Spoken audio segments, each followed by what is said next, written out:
La vraie vie dans laquelle nous sommes. On n'est pas dans une vie virtuelle du tout ce soir. On est dans la vraie vie. Je vais inviter Sébastien Lariot et Sophie Fage à me rejoindre, puisqu'ils sont tous les deux des 4 personnes à l'origine de notre présence ici. Les 2 autres étant Catherine Lequelec, en toute discrétion, qui vous a remis la carte, peut-être là-bas, près de la machine à café. Catherine, non, moi je n'ai pas parlé, me disait-elle. Donc je regarde de partout à la fois pour ne pas localiser Catherine. Et Jean-Luc Cohen-Rimbaud, comédien. Bon, on aura peut-être l'occasion de le voir ce soir. Jean-Luc est là, concentré, avec Anne-Lise, Virginie, Gabriel. Alors, Sophie, soulagée, presque soulagée en tout cas, pour arriver à une étape d'un projet qui est né il y a 7 mois. Il y en a qui mettent 9 mois à faire des gosses. Sophie, elle a mis 7 mois à construire les chemins de reliance. Donc ça se relève quand même. Hein. C'était un défi, qui a été relevé avec brio, puisque on est déjà à la 2e étape. On ne va pas tout dévoiler tout de suite. Il y aura une suite. Tout à l'heure, en écoutant répétition, oui, on va avoir 4 scénettes ce soir qui vont ponctuer le temps qu'on va passer ensemble. Il est probable que la parole circule dans un temps lointain, c'est-à-dire avant 21h. On remercie d'ores et déjà l'équipe de l'Horizon Resort Massane. On aura l'occasion d'écouter tout à l'heure celle qui nous accueille, Laurette. On aura aussi l'occasion d'écouter tout à l'heure Thierry Marc, Fabrice Manuel. On va faire rencontrer 2 mondes, le monde de l'entreprise, le monde de la culture. Et puis on parlera aussi avec des avocats qui font partie de cette aventure totale. Sébastien, Sophie, on se disait mais comment on va commencer? Je crois que là pour le coup on a commencé, puisque chacune d'entre vous est plutôt attentive. Vous avez pensé à mettre vos smartphones dans la poche, ouais? Vous avez pensé? Ouais, ça fait sourire, hein, ça fait se marrer, mais je crois que sur les smartphones, il y a des temps de... Et quand on dit, moi je passe 2 heures par jour, et puis tu regardes ton compteur, en fait c'est 6 heures par jour. Même si tu es persuadé que tu passes 2 heures par jour, mais 6 heures par jour. Donc là, Sophie, avec Catherine, avec Sébastien, avec Jean-Luc, il y a 7 mois, tu as eu une idée. Et je vais te proposer de nous raconter cette idée-là maintenant, tout de suite. Alors d'abord, je voudrais vous remercier à tous et toutes et tous. Là, comme ça. J'ai pas l'habitude. Je vous prie de m'excuser. Donc, je vous remercie d'être tous là. Je vous remercie parce que vous avez tous aidé à un moment donné, soit en partageant votre expérience, soit en me donnant des conseils, soit en étant tout simplement présent et en étant finalement dans une reliance toujours exemplaire. Donc vraiment, merci beaucoup. Donc comme vous le savez, mon boulot à moi, c'est de mettre les autres en avant. Donc là, je ne suis pas hyper à l'aise. Mais je sens de la bienveillance. Donc ça devrait bien se passer. Alors ce soir, ce n'est pas un lancement. Hein, c'est en quelque sorte une traversée, une suite d'histoires, puisque le point commun qu'il peut y avoir entre tous les gens qui sont là, c'est d'une part de faire partie de ce qu'on appelle des réseaux. On va essayer de dépoussiérer un petit peu ce qui est né à la fin du XXe siècle, avec la transformation de ce qui est né au début du XXIe siècle, les réseaux dits sociaux, qu'on peut aussi assimiler à des réseaux asociaux ou planqués derrière des pseudonymes. On se sent presque plus fort. Et c'est pas de ça dont on va parler, puisque les réseaux dont il s'agit sont plus assimilés à des clubs-services ou à des réseaux professionnels qui font partie aussi de l'être et du paraître. Où effectivement on aura l'occasion, j'hésite un petit peu à défricher tout ce qui va se passer derrière, mais le fait est qu'on est dans la vraie vie, quoi, en quelque sorte. Voilà. D'aucuns d'entre vous se sont déjà croisés dans leur posture professionnelle, allons-nous dire.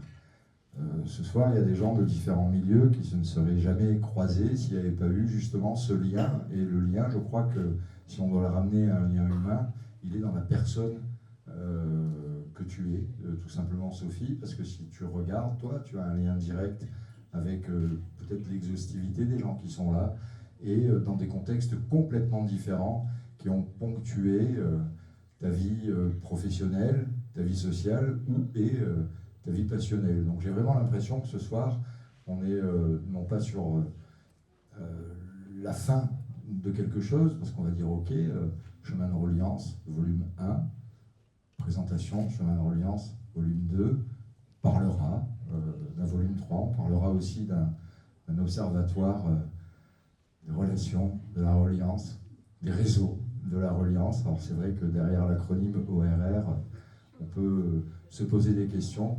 D'ailleurs, Carline s'en est déjà posé des questions. Alors qu'on se retrouve au micro, Carline, voilà, on est repéré. Hein, et là, c'est le début d'une histoire, Sophie. C'est comme ça qu'on l'a intégré. C'est comme ça aussi, Sébastien, que tu l'as intégré. Moi, c'est tout simplement que c'est au mois de fin mars, début avril, il me semble, où la première fois que Sophie, lors d'un déjeuner avec ma femme, nous a parlé de j'ai une idée qui est issue de quelque chose qui était plus profond, en fait, qui vient d'une période qui a été un peu plus compliquée pour toi, sans donner de détails, mais voilà, sur laquelle Sophie a été obligée de réfléchir à son sens, à tout ce qu'elle faisait depuis des années, et du coup, cette introspection, elle nous en a parlé, et à la fin de ça, elle a dit, bon, tout compte fait, mon idée n'est pas si bête que ça, donc c'est quand qu'on fait l'étape 2, on lui a dit quand tu veux, et en fait, 1 heure après, elle me rappelle, elle me dit, c'est bon, j'ai déjà fait le volume 1, donc en tout cas dans les idées, et je crois que quelques jours après, le volume 2 était déjà là, puisque j'étais en train de relire le volume 1, en fait, quelques jours après.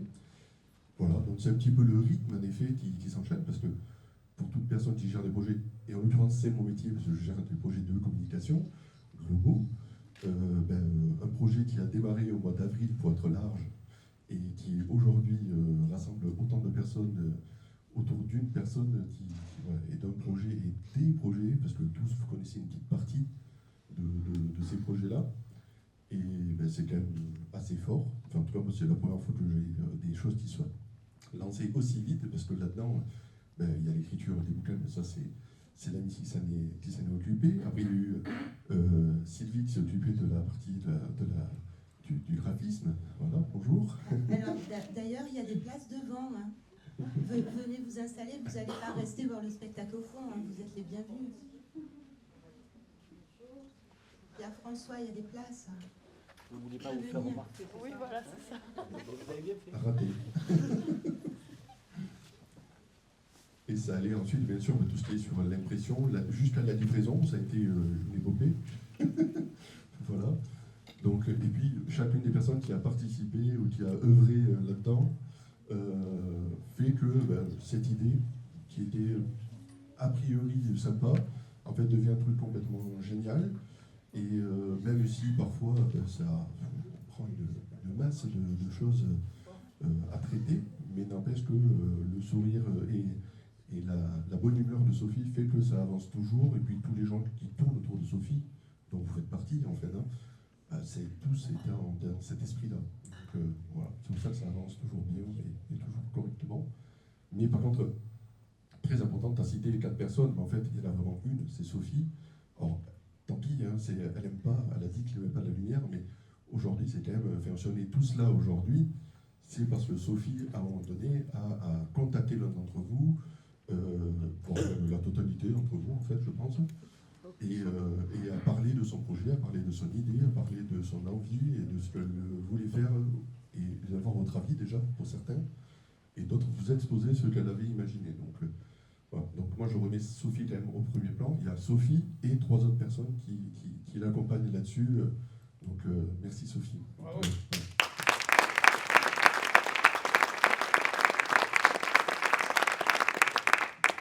Donc là, c'est le moment où je réponds. C'est ça? D'accord. Il y a des places, hein, je vous en prie. Bon, arrête avec tes places. On va faire un mot d'excuse au C'est-toi, hein, ils vont dire qu'il y avait de la circulation. C'est le pont de 7 qui était levé. Donc, je vous entends dire que je suis le point commun. Oui, je vous connais tous, mais en réalité, ce que je trouve, c'est que je suis le résultat de toutes les rencontres que j'ai faites avec chacun d'entre vous.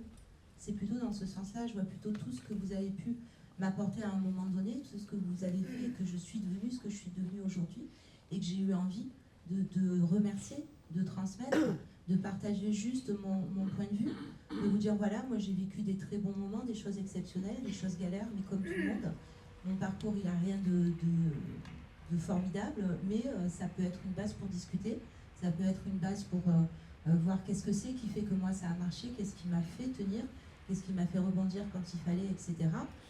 Et c'est justement les liens avec un grand nombre d'entre vous pour le passé, avec vous tous pour l'avenir, je l'espère, et avec plein d'autres gens qui ne sont pas forcément là et qui manquent. Et puis il y a des gens qu'on retrouve aussi et ça fait du bien.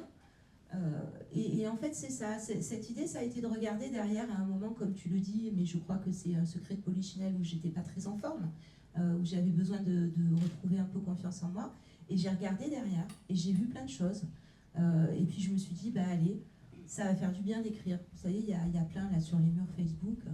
On vous propose d'écrire, de faire de la thérapie par l'écriture, de regarder derrière, de réfléchir au temps. Enfin bon. Et ben moi je me suis lancée là-dedans. J'ai très sincèrement pris mon CV et analysé mon CV.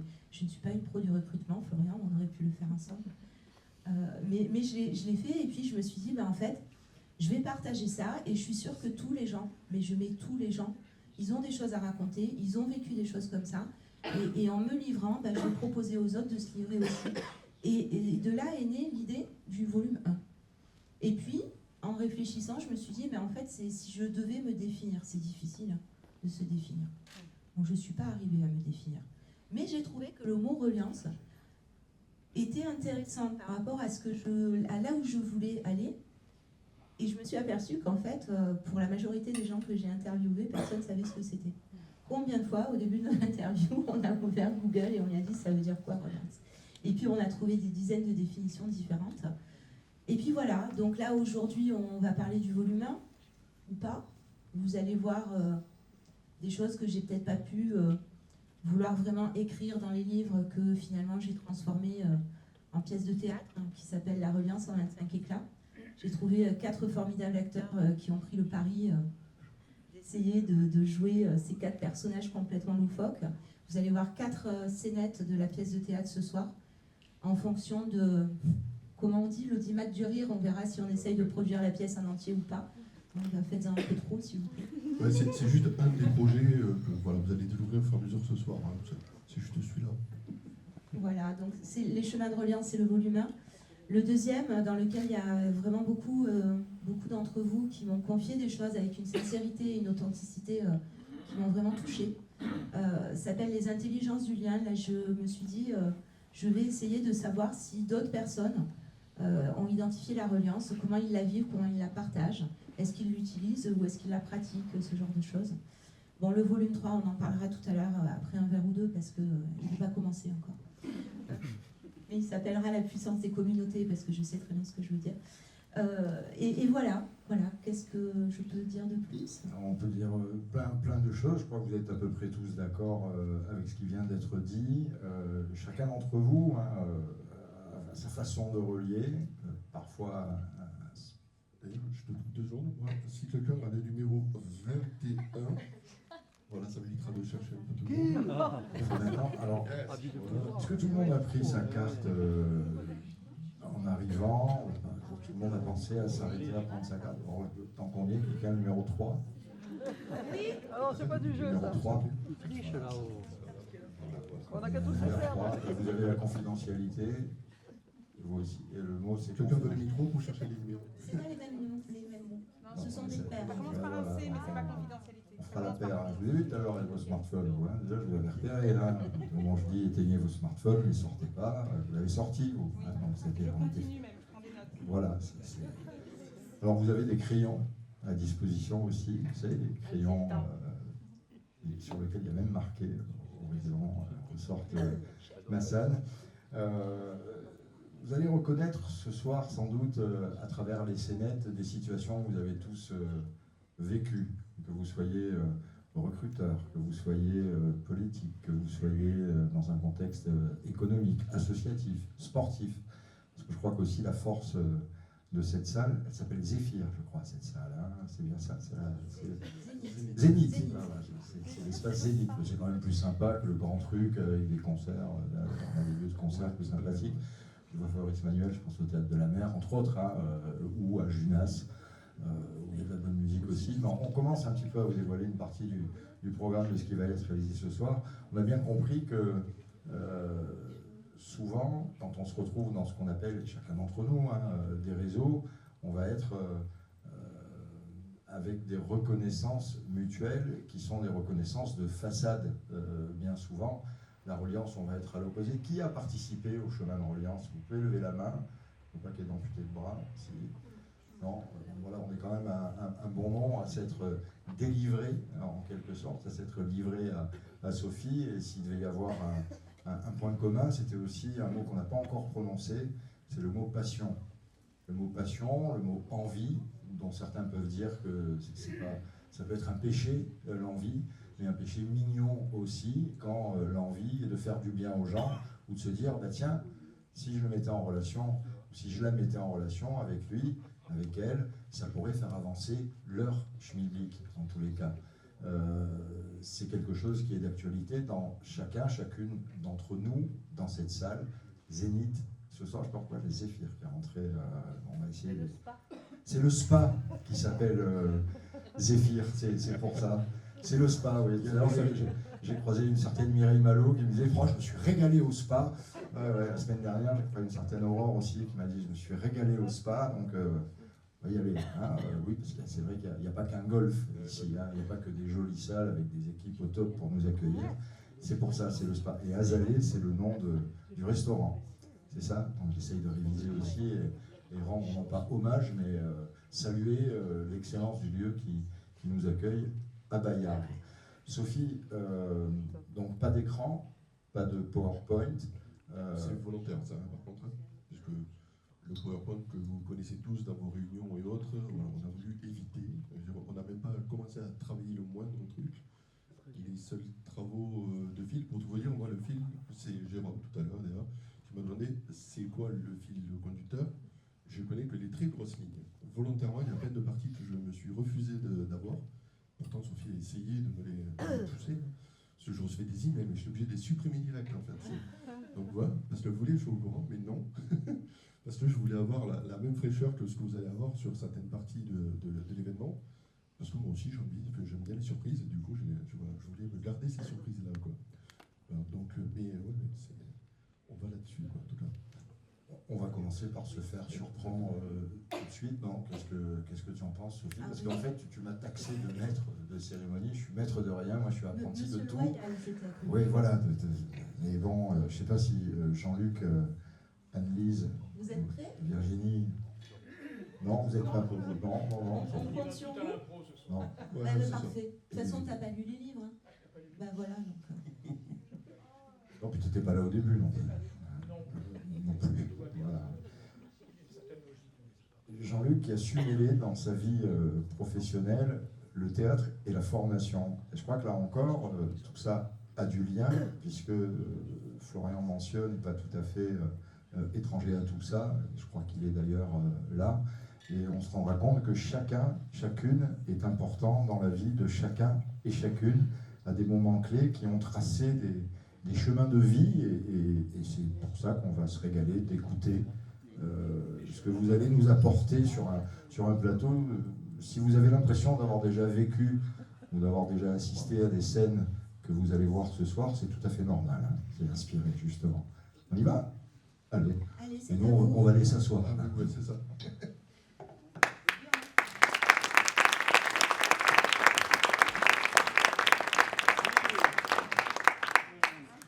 Bon, ben, on est déjà 3, 2, déjà, c'est bien. 2, c'est pas mal. 3.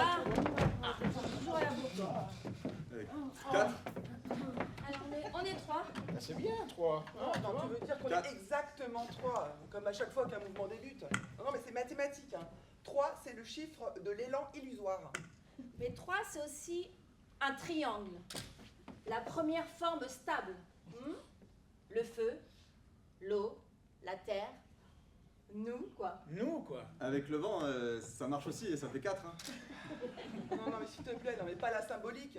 Pas dès 9h14. Non, mais j'ai pas pris mon décodeur Young. Attends, mais ça va être bon, ça va être neuf, ça va être organique. Organique. Ce mot qui ne veut strictement plus rien dire, mais qui rassure les gens qui ne veulent surtout pas d'organigramme. Pourtant, vous sentez, là? Oui, moi je sens. Là, il y a comme une vibration, là. Ah ouais. Hein? Ouais. Une énergie neuve. Ah ouais, je la Un sens. frémissement de reliance. De reliance. Non, c'est le radiateur qui tousse. Non mais attends, mais franchement, mais qu'est-ce que tu fais là, toi? Qu'est-ce que tu fais? Pourquoi t'es venu ce soir-là? Hein, franchement, si tu crois pas au frémissement. Parce que sans moi, vous n'auriez pas de salle, pas d'assurance, pas de code d'accès aux padlettes et pas de trousse à pharmacie. Ouais, en fait, elle, c'est la structure invisible. La directrice de la logistique. La matrice souterraine. La femme de l'ombre. Le pilier discret. Mais non, je suis celle qui a réservé par Eloasso. Moi je veux du fond, moi je veux du lien, moi je veux du vivant. On va pas faire comme tout le monde, là. Des tours de table d'identité professionnelle. C'est bon. Non mais attends, on va bien prendre des noms quand même, enfin au moins des mails. Ah, on fait un tableur peut-être. Voilà. Un tableur. T'as l'Excel dans le sang, toi. Hein. Ça m'étonnerait pas que tu rêves en colonne, toi. Ah, c'est sûr. Et pourtant, on est peut-être là pour ça, hein. Pour la reliance. Ah ouais? Non. Le monde se tient par la poésie et le fichier CSV. Tout le reste est littérature. Oh là, mais tu fais ton coming out, là, Gaïa, là. Tu crois à la reliance? Tu crois à la reliance? Ah, tu crois à la reliance? Non. Je crois à l'électricité. Et vous deux là, vous m'avez donné envie de revenir samedi prochain. Ah, voilà. Ça commence toujours comme ça. Un peu bancal. Un peu bordélique, hein. Mais vivant. Bon allez, on y va. Ouais, allez, on va boire un café. J'y pense. Il devait pas y avoir un stagiaire là qui devait venir. Un quoi? Si, je suis là. Allez. On peut jamais compter sur eux. Les stagiaires, ça sert à rien, les stagiaires, de toute façon.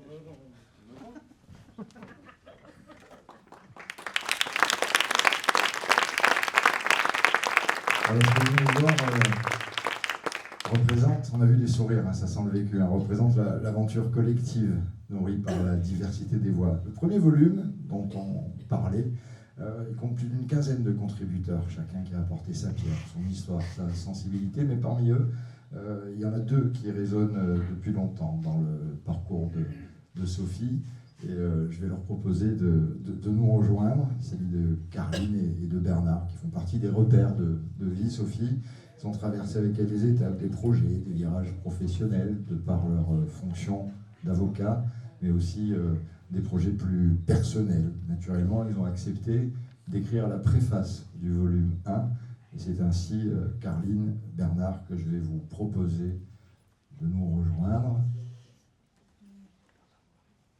Monsieur le bâtonnier, je passe voir un peu applaudir.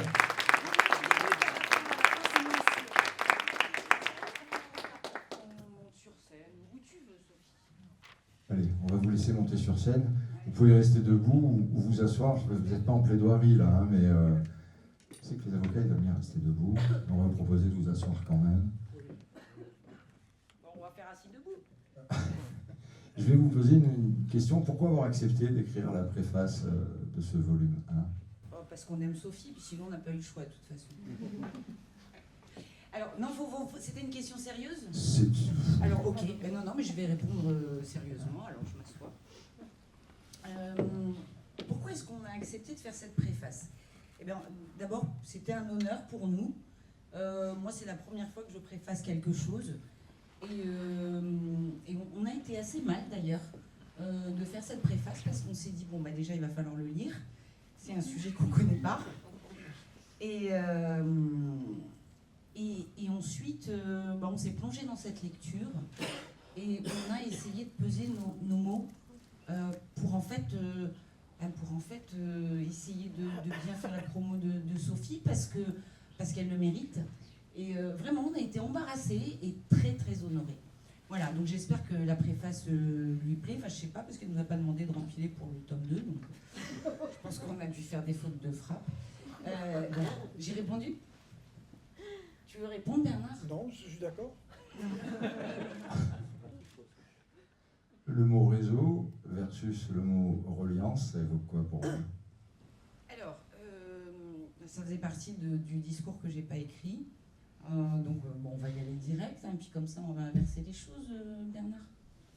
C'est dommage. Le mot reliance et le mot réseau. Alors, attends, avant de commencer ici quand même, j'ai un peu bossé, je suis pas si mauvais élève que ça. Avant de répondre à la question, parce que je veux pas dire n'importe quoi, est-ce que dans la salle, il y aurait un Michel Malfezoli? Non. Roger Claus?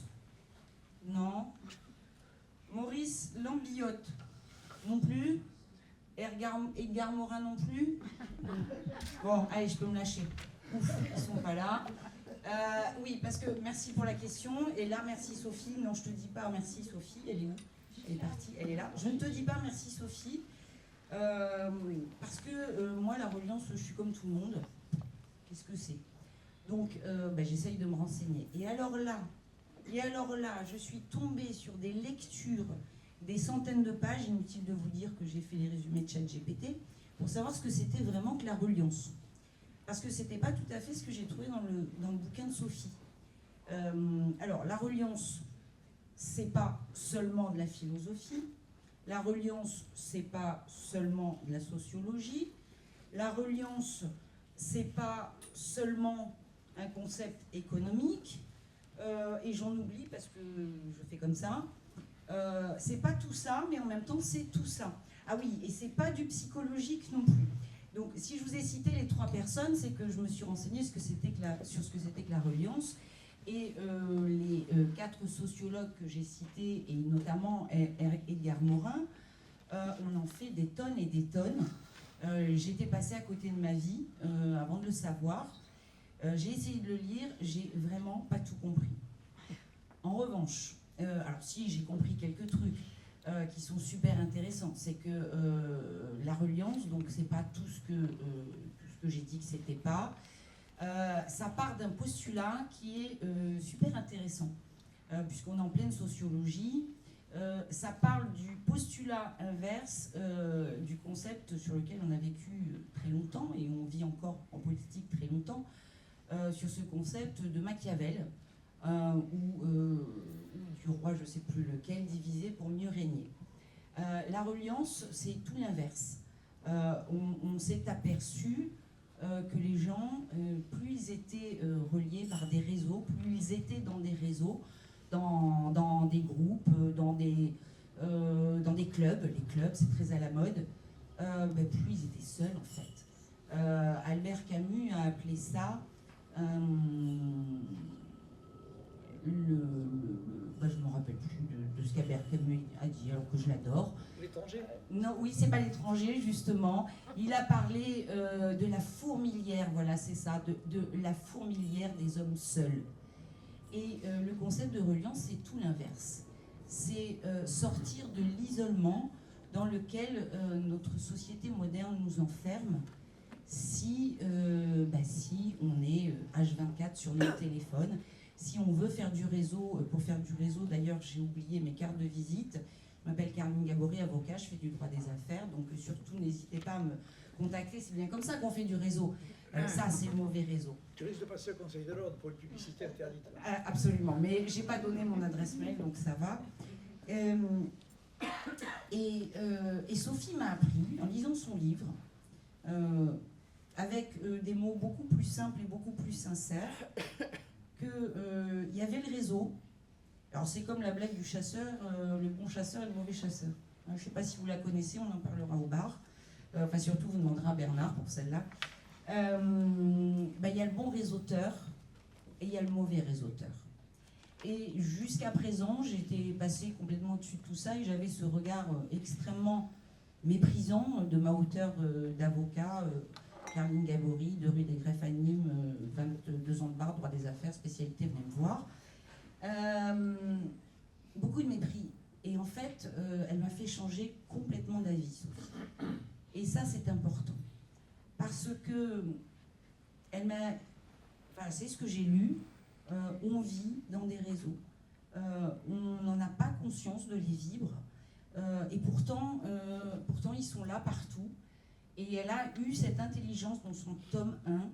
Mais je suis déjà trop longue, donc je vais vous laisser poser la deuxième question pour Bernard. Elle a eu cette intelligence dans ce tome 1 de mettre ça en avant. Vivez connecté, mais vivez dans la sincérité de la connexion. Et ça, c'est la première des choses, mais j'ai encore plein de choses à dire et je suis hyper bavarde. Qui fait que c'est comme ça que je place le mauvais réseau et le bon réseautage qui s'appelle de la reliance. Et j'ai encore d'autres choses à vous dire. On va passer le micro à Bernard, vous laissez leur donner, voilà, je ne voudrais pas non plus l'étranger de Camus qui est adapté au cinéma d'ailleurs, il parlait d'un fait d'actualité ces jours-ci. Bernard, dans votre préface, vous évoquez une lampe torche. Alors, vous voulez que je vous parle aussi du bavardage, non? C'est ce que je viens de faire. Oui, non, c'est ça. On va vous laisser faire. Vous avez 2 micros sur le plateau, non? 2 micros, tu vois. Allez-y, voilà. Alors, moi, j'ai pas pour habitude de lire les discours, mais c'est pour ça que vous allez me pardonner. J'ai réfléchi, c'est pas la première fois, mais depuis quelque temps, tu me fais réfléchir, c'est vrai. Je te l'ai dit, je te l'ai écrit. Et aujourd'hui, j'ai pris la peine d'écrire quelques mots que je vais vous livrer, si ça vous convient. Alors, afin de ne pas perdre mon chemin. Bernard, plus près le micro. Et aussi de ne pas vous perdre, je suis allé à la recherche des mots-clés du premier tome. Y a-t-il des mots-clés? Oui, il n'en manque pas. Et Sophie n'a pas été avare. La reliance, c'est un peu l'auberge espagnole. C'est pour ça, et c'est pourquoi, j'ai cherché un menu et j'ai trouvé un menu. Donc je vous propose un menu avec entrée, plat et dessert. Les entrées universitaires, c'est-à-dire composites et pour tous les goûts. Changement de paradigme, on mélange pour trouver au final la meilleure saveur. C'est ce que j'ai connu en créant la Maison des professions libérales, lieu de rencontre et d'échange entre les nombreuses professions libérales du droit, de la santé, technique et cadre de vie, qui jusque-là ne se connaissaient pas ou peu et ne se parlaient même pas. En un mot, une maison de reliance. Ta maison, Sophie. Le plat de résistance. Alors, je lis et j'ai relu. Là, c'est la boussole, tu t'en souviens, la boussole. C'est nouveau, ça vient de sortir. Tu l'as parfaitement décrite, c'est copieux. Transmission, intuition, respiration, talent, engagement, curiosité, émotion, humilité, j'en passe et des meilleurs. Je n'ai pas cité tous les accompagnements, tous sont excellents, mais j'ai dégusté le talent. Avec délectation et l'humilité, avec prudence, car je me méfie des faux modestes, un piment sans grand intérêt. En revanche, si l'humilité, c'est savoir reconnaître ses erreurs, j'en reprendrai. Le dessert, c'est toi le dessert. Ni trop sucré, ni trop pimenté, nostalgique, humaniste, mystique, philosophe, visionnaire, optimiste, rêveuse, clairvoyante. Impossible, tellement c'était bon de faire la synthèse du goût, je devrais dire du délice riche en saveurs que tu nous as préparé. Mais s'il fallait une conclusion, j'opterais de préférence à la note des guides par une appréciation plus académique qui te sied et qui me sied aussi, puisque bon, l'exposé doit finir par là où on a commencé. L'intelligence du cœur, qui vaut toutes les intelligences artificielles à condition de s'en servir. Voilà le petit mot que je voulais t'écrire, car je ne voulais pas rater ce moment important.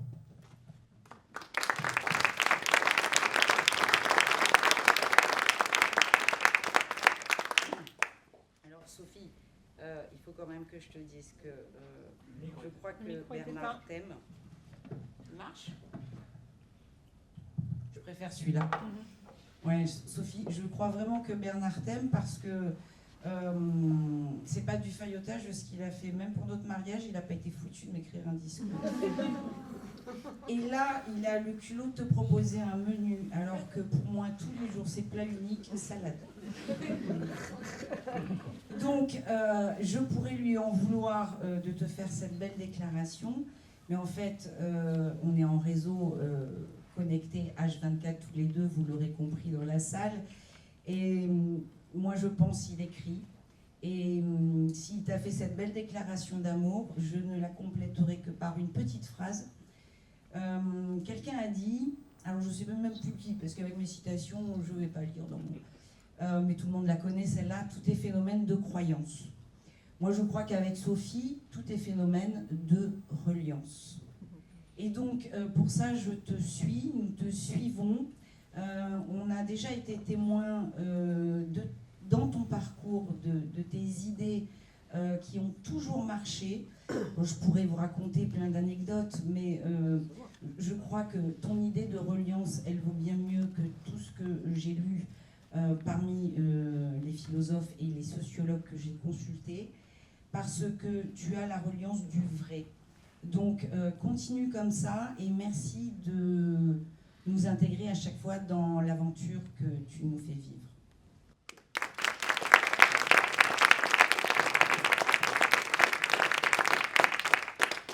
Tout n'est pas simple, même pour celui qui est le maître du temps, c'est ça, l'apprenti du temps. Parce qu'encore une fois, je n'ai pas trouvé le bouton pause, et si quelqu'un pouvait savoir comment on fait pour arrêter, surtout quand on passe des bons moments.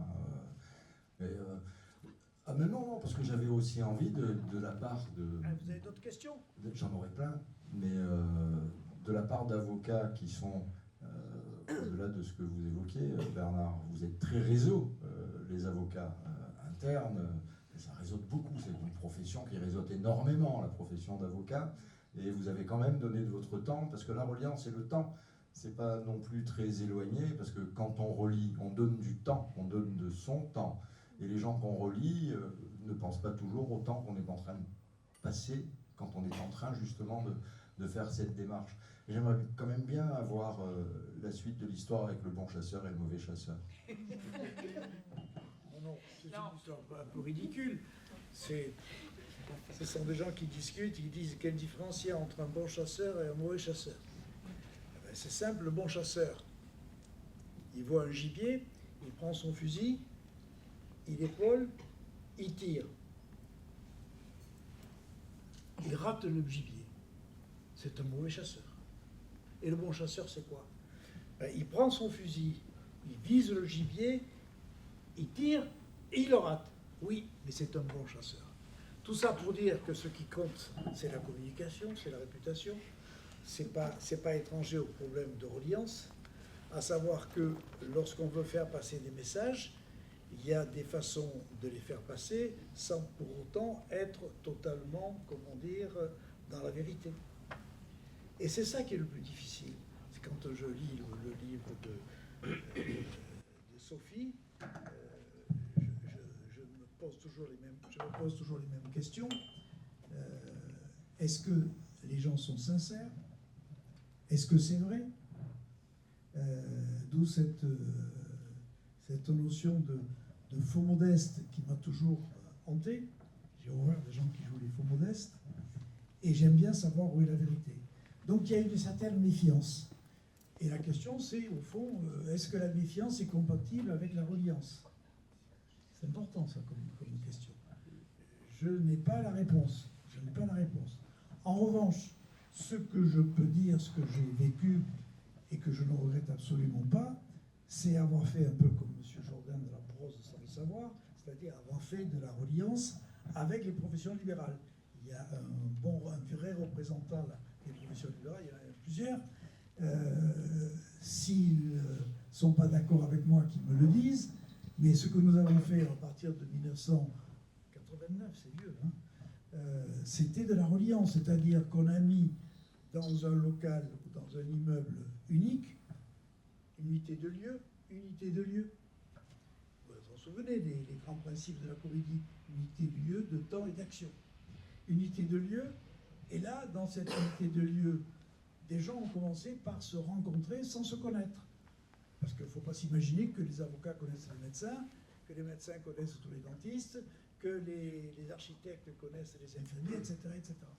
Et là, j'ai constaté que le seul fait de se rencontrer, c'était un début de reliance. Ensuite, il y a eu, c'était le plus important, c'était trouver ceux qui pouvaient relier ces professions. Alors vous me direz, c'est pas compliqué. Ce qui les relie, c'est la notion de profession libérale. C'est pas si simple que ça. Parce que la notion de profession libérale, de vous à moi, avec le régime de l'auto-entreprise et les nouveaux métiers, ça crée chaque jour de nouveau, ça ne veut pas dire grand-chose, ça ne veut plus dire grand-chose.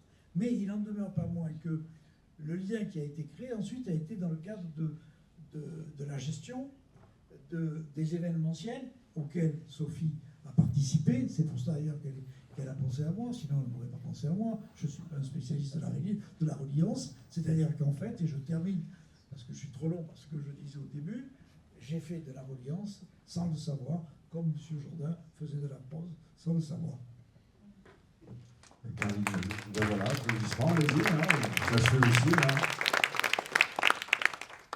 Oui, vous avez parlé des avocats qui, comme d'autres professions tout de même, fonctionnent beaucoup par réseau. Alors, on est peut-être tombé ici aujourd'hui sur la mauvaise avocate, parce que l'histoire de la carte, tout ce que j'ai dit tout à l'heure, je m'en moquais, j'en ai jamais sur moi. Les réseaux de ces professionnels-là, alors je ne sais pas si c'est pareil chez les infirmiers ou d'autres professions libérales, ce qui est dérangeant, c'est qu'il y a une démarche soit cloisonnée, soit intéressée, mais qui transpire de l'intéressement. Et ça, c'est dérangeant. Les réseaux cloisonnés, c'est alors justement ce que je déteste. Les avocats restent entre avocats, les professeurs restent entre professeurs. On est bien chacun chez nous et c'est très confortable. C'est ce que j'ai pu découvrir tout l'inverse. C'est pour ça que je fais peut-être de l'anti-réseautage tout en réseautant, avec Bernard historiquement et Sophie juste après, quand Bernard m'a fait découvrir le monde des professions libérales à travers la formation notamment, en rencontrant d'autres professions. Et j'ai eu aussi cette expérience avec Sophie, alors que je suis mobilisée dans un cadre associatif. J'appelle Sophie, je lui dis j'ai besoin de... tiens, tu pourrais pas m'aider sur ce projet en matière de violence conjugale? Mais si, t'inquiète pas, il n'y a pas de problème. Attends, je vais appeler machin, et il va te trouver des comédiens, il va te trouver des films. Moi, je te fais de la communication. Bon, j'appelle Sophie, mon époux, oui, Bernard, a mal au dos. Ah, je connais un massothérapeute. Enfin, ça, c'est du vrai réseau. C'est du partage de liens, et ça, c'est du bon réseau. C'est pour ça que le réseau d'avocats en tant que tel, et les professionnels cloisonnés, j'aime pas. Et puis la deuxième chose, et ça répond aussi à ce que vous disiez, c'est du temps qu'on passe, mine de rien, à préfacer quelque chose. On le fait pour les gens avant tout. On le fait parce qu'on aime des personnes ou parce qu'on aime des idées. Et il y a aussi d'autres avocats comme nous, hein, Dieu merci, on n'est pas là que pour faire de l'argent, du business, non. On travaille nous aussi par passion. Et ce temps-là, on ne le compte pas. Et ce temps-là, aller dans ces réseaux où on apprend plein de choses. Moi, j'adore les réseaux pluriprofessionnels, c'est ce qui me passionne. Parce qu'on confronte sur une problématique 1, 2, 3, voire 10 points de vue différents. Et ça ouvre l'esprit comme nul autre type de formation. Là, je pense en matière de violence conjugale, où je dis toujours il faut s'y mettre à plusieurs professionnels et mélanger nos approches pour être plus efficaces. Mais je crois que ce modèle, il est reconductible dans pas mal de domaines. Maître, il faut conclure. Et il faut conclure, et voilà. Il est toujours là pour me couper la parole. Est-ce que je t'ai interrompu, moi? Ça, c'est quand vous plaidez, comme magistrat, voilà, qui s'agiter et qui parle avec son voisin, ce qui est agaçant. Et vous vous arrêtez de plaider, et le magistrat, qui est banque pas d'air, il vous dit, mais maître, vous pouvez continuer, moi je peux faire d'autres choses à la fois. Vous voyez ce que je supporte au quotidien. Voilà, mais j'y réponds. Merci, en tous les cas, Caroline. Merci, Bernard. Des mots pleins de fidélité, de regards partagés. On va quitter cette hauteur pour revenir au niveau du plancher des vaches. On va parler de couloir. Et en parlant de couloir, il y a un truc qui me vient à l'esprit. Ici, quand on a un long couloir pour venir jusqu'à cette salle, il est ponctué de photos. Photos de gens de l'ombre. Ce sont les ouvriers qui ont participé à la reconstruction de cet hôtel. C'est ce qu'il y a dans le couloir qui nous mène jusqu'ici, ou si vous allez jusqu'à la réception ou jusqu'au restaurant, vous avez des photos d'anonymes, de gens qui ont été faites pendant les travaux, qui du plombier, qui du maçon, qui des entrepreneurs qui sont venus pour bosser. Ils ont été pris en photo, ça aussi. C'est un outil de reliance. On aura peut-être l'occasion d'aborder ça avec Laurette Lapen tout à l'heure, qui est sans doute la personne qui a eu l'idée de prendre en photo ces travailleurs de l'ombre qui font que tout fonctionne correctement une fois que le chantier est terminé. En tous les cas, encore merci Caroline Bernard. On fera une soirée avec vous. Là, on est encore au volume 1, les chemins de la reliance. On va parler de couloir. Pourquoi ? Parce qu'entre deux discours, entre deux réunions, entre deux vies, parfois, c'est souvent dans les couloirs qu'il y a des choses qui se passent. Même quand on assiste à des réunions publiques, on va se mettre à part dans le couloir et puis on va faire avancer des choses. Et c'est ainsi que je vais proposer aux artistes, comédiens, de nous rejoindre pour la deuxième scénette de cette soirée.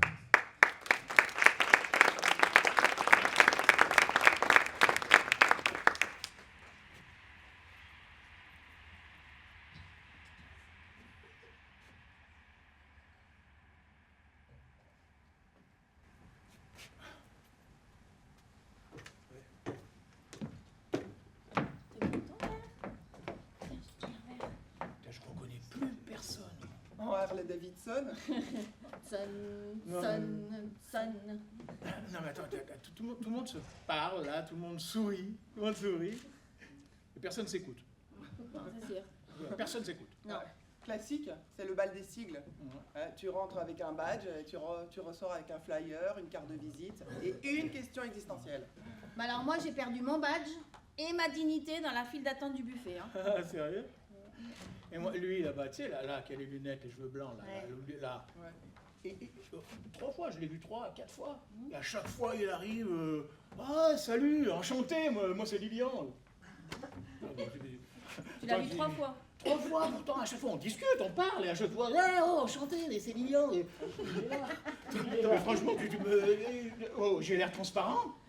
Non. Attends, est-ce que je suis transparent? Non, pas vraiment, non. Non, t'as une interface.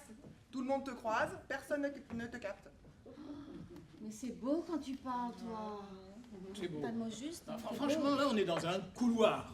Mais alors, littéralement, pourquoi c'est toujours dans les couloirs que tout se joue? Parce qu'il n'y a pas de place ailleurs, ni dans les têtes, ni dans les plénières, ni dans les agendas. Ouais. Alors moi, j'ai croisé une femme tout à l'heure. J'ai croisé une femme qui m'a demandé... Toi aussi, t'es là pour voir si tu tiens encore debout? Non, petit corps. Qu'est-ce que tu veux que je réponde? Bah oui.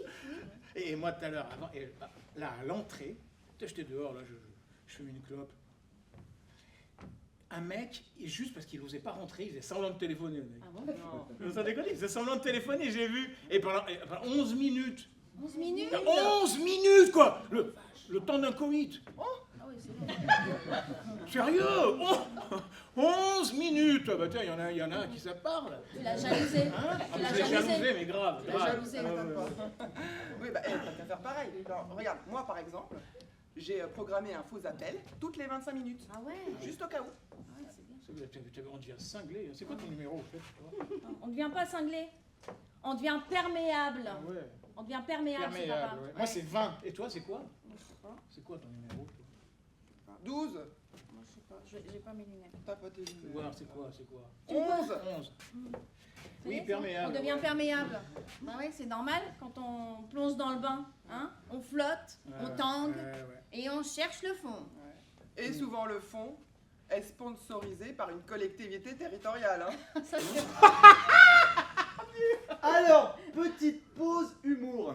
La blague réside dans le fait que les collectivités territoriales aiment les histoires de fond. Surtout quand il s'agit de fond. Attends, je suis proche du burn-out relationnel et tu me fais rire, toi. Tu sais quoi? C'est mon anxiolytique préféré. Ah, bah je prends ça comme un compliment professionnel. Ah, mais tu peux. Et vous avez vu? Quoi? Et on est resté là, on s'est pas planqué. Et on a ri. C'est marré. Ah là, il y a Grâce à surtout toi, avec elle, là, oui. C'est pas...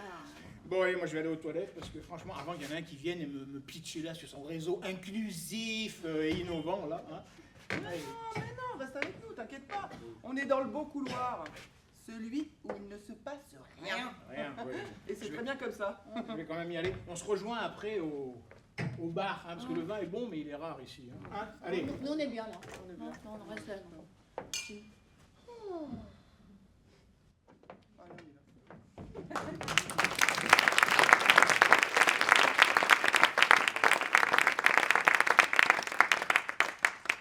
Il y en aura 4 des scénettes, avec un cheminement logique, hein, dans le chaos du n'importe quoi, dans l'apparence aussi, dans l'inutilité d'échanges qu'on peut avoir justement dans des réseaux étanches. Sophie, oui, je vais te proposer de revenir, puisque après les chemins vient le lien, le volume 2, les intelligences du lien, qui prolonge naturellement le premier, qui donne la parole à 50 hommes et femmes, dont une partie sont présents ce soir. Ils ont partagé leur engagement, leur expérience, leur parcours de vie. Pourquoi avoir fait les deux en même temps? Je crois qu'en fait, je voulais vérifier si ce que je pensais allait trouver écho ou allait... En fait, je voulais savoir si j'étais folle ou si d'autres pensaient comme moi, tout simplement. Ça t'a rassuré? Et elle m'a dit en aparté, débrouille-toi. Non, tu sais, tout à l'heure, je disais, j'aimerais bien partager d'autres expériences que d'autres personnes racontent, et c'est ce qui s'est passé. Et j'ai eu des partages très sincères, très authentiques, très peu aseptisés finalement. En tout cas, c'est comme ça que je l'ai vécu. J'ai appris énormément. J'ai vraiment adoré. Il y avait une petite question à la fin que je posais plus ou moins différemment sur l'image de qu'est-ce que c'est la reliance pour vous. Si vous deviez en donner une image, un exemple, quelque chose comme ça, j'ai pas eu une seule fois la même réponse. Donc ça m'a confortée dans le fait que on a tous quelque chose à apporter là-dedans. On fait tous de la reliance de façon différente. Et c'est peut-être ça la piste pour que ça aille un petit peu mieux partout, en fait. Et d'autant que sur la cinquantaine tout rond d'ailleurs, hein, les 50 personnes... 50 entretiens et un portrait. Et de tous horizons, d'horizon politique, d'horizon économique, d'horizon associatif, d'horizon sportif, culturel. J'ai pas le sport. On m'a parlé de rugby. D'ailleurs, quelqu'un qui, je crois, est dans la salle ce soir, ou plusieurs personnes. Non, je n'ai pas eu le sport. Mais j'ai eu par contre de la jeunesse, très jeune, de 9 ans à 19 ans. Et de la culture aussi, pas mal d'ailleurs. Hein. Pas mal de culture, oui, tout à fait. On aura l'occasion d'en parler tout à l'heure avec Fabrice Manuel, mais pour le moment, je voudrais bien demander à Laurette de nous rejoindre. Laurette Lapen, qui est la directrice générale de ce lieu, simplement. Juste avant de lui passer la parole, je crois que j'ai eu la chance de pouvoir raconter des parcours de vie et de pouvoir partager des valeurs. Tous les gens qui m'ont parlé m'ont aussi parlé beaucoup de ça. Et c'est ça qui fait que ça m'a vraiment enrichi. Et c'est aussi ce mot de valeur et d'amitié qui me permet très facilement de passer le micro à ma Laurette. Bonsoir. D'autant, Laurette, si je ne m'abuse, que tu as été la première personne à faire confiance à Sophie, attachée de presse dans les multiples vies de Sophie. Il y avait Sophie attachée de presse, et alors que tu dirigeais un hôtel dans le centre de Montpellier, tu as été la première personne à lui faire confiance, je ne me trompe pas.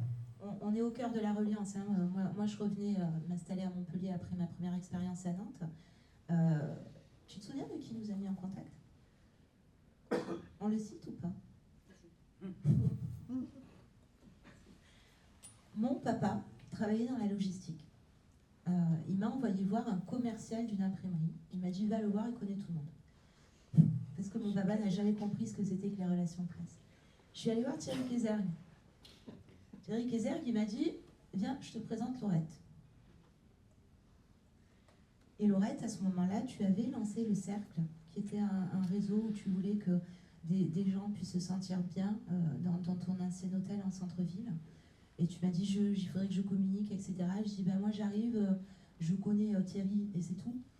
Si tu veux, je t'aide à communiquer pour le lancer, tu me payes pas et si tu es contente, on rediscute après et on parle carnet d'adresse.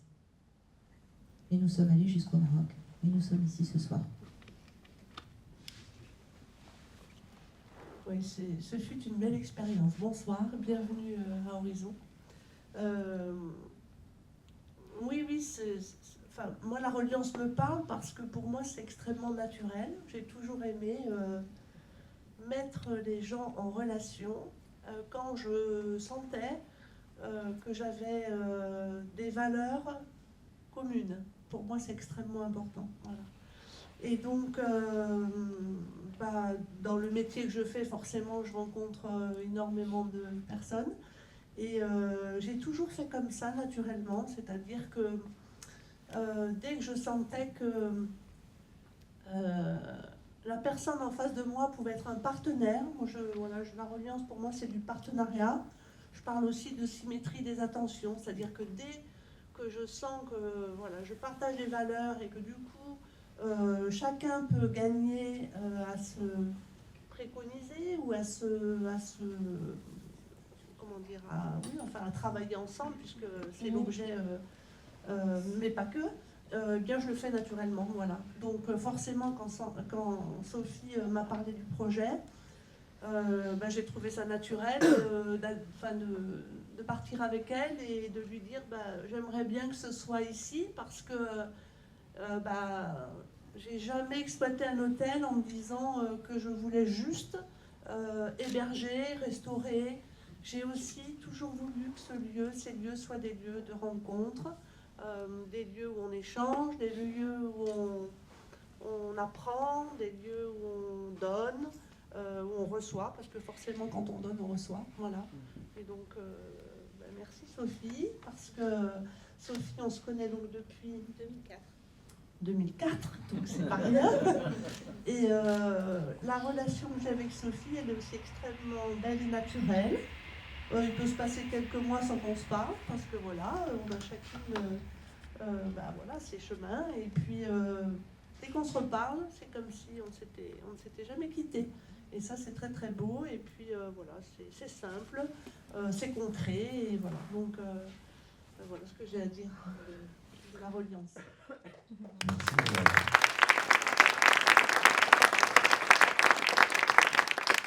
Et je me permettrais de rajouter que parmi les adages ou les credos de Laurette, il y a aussi un lieu, un lien, justement, parce que le lien, il est fait. Je prenais à témoin les photos qu'il y avait dans le couloir. Il faut avoir l'idée, quand on est chef d'entreprise, enfin quand on est directrice générale d'un lieu comme ça, de se dire, tiens, moi, je vais prendre un photographe professionnel qui va faire des... Il y a des photographes professionnels dans la salle, qui vont faire des jolis portraits de gens qui ne posent pas, qui travaillent, et ça donne, encore une fois, tout à l'heure, si vous avez envie de revivre une partie de la scénette qu'on vient de voir, vous pourrez aller dans le couloir, faire semblant de téléphoner ou pas, là vous pourrez rallumer vos smartphones pour le coup, aller poster des trucs à des gens qui se foutent mais qui vont liker quand même, parce que c'est un peu ça aussi, on va pas se moquer, mais bon, je suis content ce soir parce que j'ai eu plein de likes aujourd'hui, c'est pas ça la vraie vie, c'est pas ça qui fait l'avancée en tous les cas, ça c'est encore une fois tout ce qui est de façade, et Laurette vient d'en parler. Là, on est plutôt dans des fondations avec des édifices qui grandissent au fil de la vie et pas au fil de l'opportunité du moment. Alors, moi je lis là, dans son travail, Sophie s'est souvent retrouvée au cœur de situations, disons, ubuesques. Des réunions sans fin, des comités de pilotage où l'on pilote surtout le café. Ça sent l'inspiration, Jean-Luc, je sais pas, mais ça sent l'inspiration quand on dit ça. Des décisions qui circulent d'un bureau à l'autre avant de revenir à leur point de départ. Ça sent le vécu aussi. Elle a voulu comprendre pourquoi, malgré le talent, la bonne volonté et la sincérité des acteurs, certains liens deviennent si complexes au point de ressembler à de vieux couples. Attaché de presse, journaliste, élu et communicant, journaliste et politique, des relations d'interdépendance, d'usure, de tendresse aussi parfois, des duos qui s'aiment, se supportent, se craignent, mais ne peuvent pas vivre l'un sans l'autre. Il y a des réunions où tout le monde parle et personne ne décide. Sans le vécu, ça aussi, hein, Jean-Luc. Inspiré de faits réels, hein, je l'avais dit en introduction. Hein, si vous avez l'impression d'assister à des choses que vous avez... oui, c'est le cas. Sophie s'est souvent demandé pourquoi ces liens, indispensables mais épuisants, finissent par ressembler à des couples en fin de thérapie. Les attachés de presse et les journalistes. C'est marrant parce qu'on n'a pas ce rapport-là pour le coup, mais la vie a évolué. Les journalistes et les élus, je crois qu'il y a des élus dans la salle aussi. À cette période, c'est encore plus phagocyté ou phagocytant, je ne sais pas, mais voilà, on s'aime, on s'agace, on se connaît ou pas. La reliance, ce n'est pas toujours la simplicité. Parfois, c'est l'entrelacement des dépendances, des malentendus aussi, ou de loyauté invisible. Ouais, Sophie, elle a voulu explorer cette zone grise, celle où les relations professionnelles deviennent presque intimes, où le lien est à la fois nécessaire et fatigant. Encore une fois, comme ces vieux couples qui se disputent, mais qui ne se quittent jamais. C'est tout cela qu'elle met en scène dans une nouvelle scénette qu'on va vous proposer de découvrir avec le comité de pilotage éternel. Hein? Allez, on y va. Allez. Je m'en suis pris hier, moi. Oh, j'étais avec Lilian, là. Oh là, je te jure. Oh là là, mais qu'est-ce qu'on s'est mis dans le cornet, je te raconte pas. En pleine semaine, non mais t'abuses. Franchement, je te jure, j'ai mal aux cheveux, là. Ouais, bah ça se voit, hein. Il n'y a rien qui rentre ce matin. Oh là là, ça va toi? Oui, oui, ça va. Ça va toujours. Bonjour. Bonjour à tous. Bonjour. Alors, est-ce que vous savez pourquoi on est ici aujourd'hui? Non. Oui. C'est bien. Alors, nous sommes réunis aujourd'hui pour avancer concrètement sur le projet de la place végétalisée devant la mairie. Hein? C'est une priorité de long terme à réaliser concrètement, hein, et rapidement. Oui. Mais sans précipitation. Absolument. Il faut faire vite, mais alors sans se presser, hein? Sans se presser. Tranquille. Non, mais, alors, on a déjà fait 6 réunions. On repart sur une nouvelle concertation ou on plante un arbre? Oui. Alors, pour l'arbre, on est en attente de validation du service patrimoine vu que c'est une zone possiblement classée. Et possiblement pas classé, ce qui change tout. Et rien. Bon, on peut au moins enlever les 2 barrières qui bloquent la place depuis 3 mois, non? Impossible. Elles appartiennent au service voirie et il faut un formulaire pour déplacer un objet métallique sur l'espace public. Exactement. Bon, alors, ce que je vous propose aujourd'hui, c'est un tour de parole sur le ressenti. C'est bien ça. Voilà, je vous invite à exprimer votre météo intérieure. Allez, Gaïa, t'adores ça. Allez, commence. Allez. Alors, brouillard persistant, pluie modérée de frustration, aucune éclaircie. Ouais, ben moi après les vapeurs d'alcool d'hier, c'est temps ensoleillé, mais vent instable. Vent instable, parce qu'on m'aurait soufflé que le budget pourrait fondre. Moi, c'est anticyclone administratif. Ça stagne mais ça ne bouge pas. Très bien. Je crois qu'on avance, hein, on avance, ouais. Alors, qui veut rédiger la synthèse du non-choix collectif? Très bien. Bon, bah dans ce cas, on reporte la réunion. Hein, mais j'espère que la prochaine sera décisive. Enfin, si on a l'ordre du jour à temps, hein, parce que ça, c'est autre chose. Hein. Midi 2. Putain, il y aura plus de cacahuètes, sans déconner, vas-y, sans déconner. Oh là là, je prends un pastis, je vous suis. Ça va pas mal de mal pour le mal, là.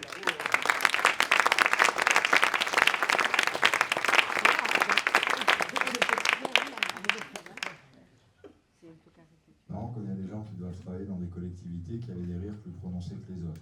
Ou des élus. C'est en tous les cas, la banane est d'actualité. Puis vous savez, la banane, la frite, la pêche et la patate, vous avez déjà 4 fruits et légumes dans la journée, vous êtes en pleine santé.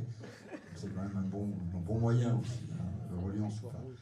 Donc le comité de pilotage éternel, où tout avance sans jamais bouger, où la météo intérieure reste globalement mitigée. Moi j'aime bien lire ces prose, je sais pas, c'est très bien écrit, donc du coup j'ai pas l'habitude d'écrire les textes, là pour le coup, je me dis que on rit, mais on connaît tous ce genre de scène, des projets qui piétinent, des décisions suspendues, des barrières qu'on ne peut pas déplacer sans formulaire. Et pourtant derrière tout ça, il y a toujours une envie sincère, celle de faire ensemble, malgré la lourdeur d'un système. C'est ça la reliance aussi, tenir le fil, même quand il s'en mêle. Tu me dis, si tu veux ponctuer ce que je dis là.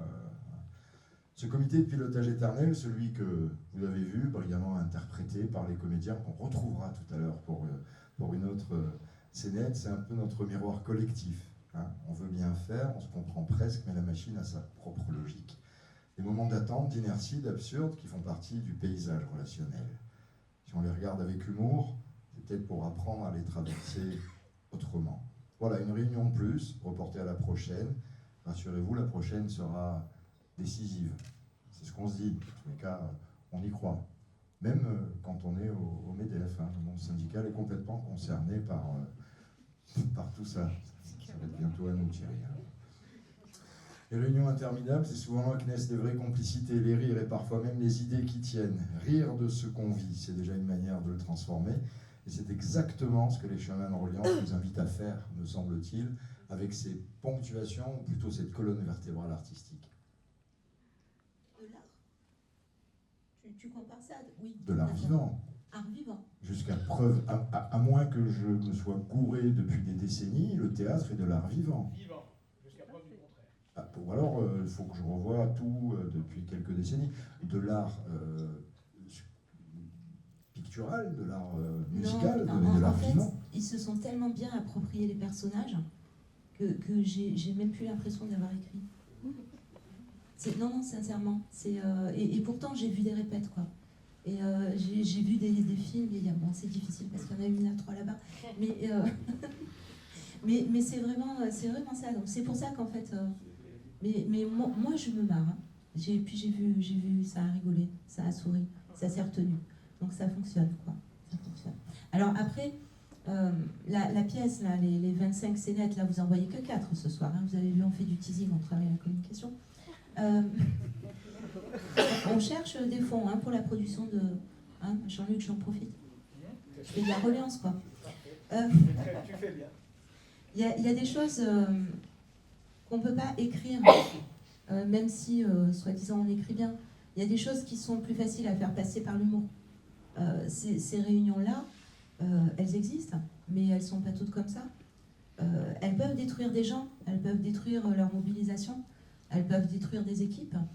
C'est dommage parce que moi, je me suis posé la question de la reliance interne, après avoir fait à peu près tous les réseaux de Montpellier jusqu'à Carcassonne. J'ai eu la chance, et j'ai la chance d'avoir intégré une collectivité, d'avoir été accueillie par une équipe absolument exceptionnelle, quoi. D'avoir été vraiment bien guidée par un chef de service qui se cache là-bas, qui est génial.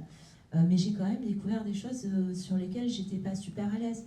Et cette scène et d'autres que vous verrez quand nous aurons réussi à trouver les fonds pour financer la production de la pièce, c'est montrer des choses qui heurtent tout le monde finalement, mais qui sont le fait de personnes. C'est le système, tu l'as dit, c'est pas les gens, c'est le système. Il faut trouver des solutions pour tenir. Il faut trouver de l'appui dans les équipes. Il faut trouver de la gentillesse et de la bienveillance. Et là, moi, là où je suis, j'ai la chance d'en avoir. Donc c'est aussi ça. C'est pas casser du sucre, quoi. Je propose maintenant qu'on fasse rencontrer deux mondes sur le même plateau. Le monde de l'entreprise et le monde de la culture. Fabrice, Manuel, si tu veux bien nous rejoindre, Thierry Marc. Oui, vous pouvez aussi...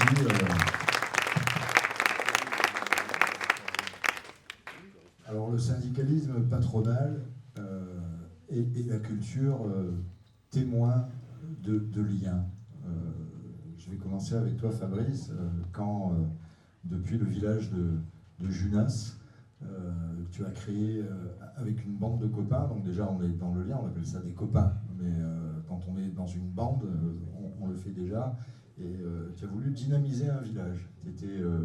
C'est des copains de fac, quand tu es de fête à la fac, des copains de la GEM, c'est ça.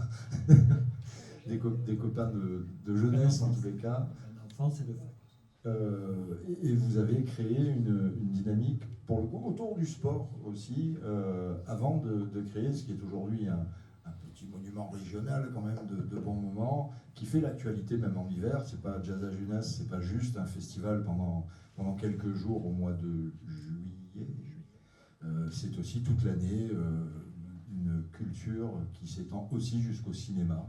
Il me semble que Jazz à Junas programme un film là dans pas très longtemps. Et ça a créé quelque chose de magique, et même une carte postale pour ce village de Junas, que tu veux nous raconter la nécessité de créer un lien humain pour faire vivre un village. Bonsoir à toutes, bonsoir à tous. Donc oui, ma vie professionnelle et associative est née dans ce petit village. Il est né à la suite d'un moment important pour ce village de 1000 habitants, à côté de Sommières, où le village était divisé politiquement. Il y avait deux clans, on va dire. Et nous, on est arrivés, le nous étant un certain nombre de copains d'enfance, avec pas du tout envie de se mêler de ces histoires-là, mais de faire de l'unité du village. Et cette unité-là, on l'a choisie à travers la fête, à travers le sport, mais la fête et le fait de faire ensemble.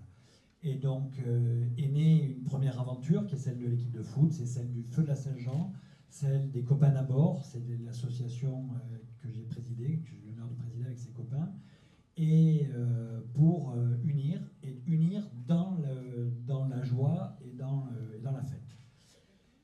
De cette aventure est née une autre aventure qui est celle des bancs de la fac, où pendant ce moment-là, il se passe des choses dans l'ex-Union soviétique, en Lituanie, et je démarre une aventure dans cette transition démocratique qui se passe en Lituanie, où je vais essayer de relier Saint-Étienne-de-Gourgas, Joncel et les petits villages de l'Hérault avec la Lituanie.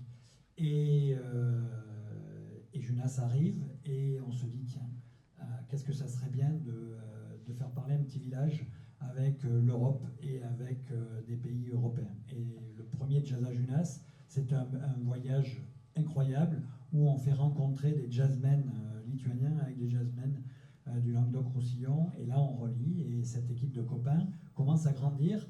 Et l'équipe de base, c'est des copains de fac qui se rajoutent, de fac de droit, puisque c'est mon parcours. Cette équipe, elle se passe aussi avec les générations, puisqu'en fait, nous, on a 19 ans, 20 ans, mais en fait, on travaille avec le club, avec nos parents, avec le club du 3e âge, c'est pas nos parents, et c'est eux qui nous cousent les coussins, c'est eux qui nous font les t-shirts, c'est eux qui nous gardent les expositions, et on rencontre comme ça plein de personnes, et c'est au fur et à mesure, cette vision de la culture qui est la mienne, c'est la vision de la culture qui unit les gens. Et cette vision du monde culturel, c'est celui d'une programmation, tu l'as dit tout à l'heure, aujourd'hui je garde bénévolement la direction artistique de 70 concerts, et à chaque fois que je programme un concert, je réfléchis à ce que ça va susciter comme plaisir dans les gens qui vont écouter, comment la musique peut entraîner de la poésie, peut entraîner de l'envie de danser, de l'envie de participer.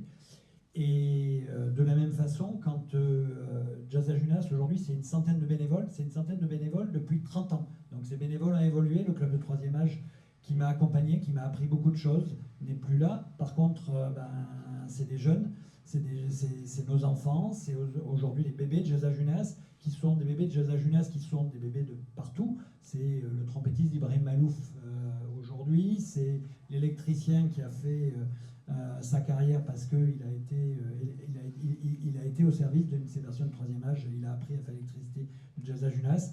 C'est moi qui en ai fait mon métier, c'est mon meilleur ami qui est juriste et qui est spécialiste du droit des artistes-interprètes.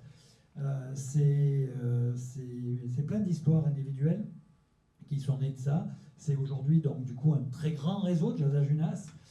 C'est aussi des aventures où l'association du Pic Saint-Loup va chercher un partenaire pour travailler, et on s'associe avec l'association du Pic Saint-Loup.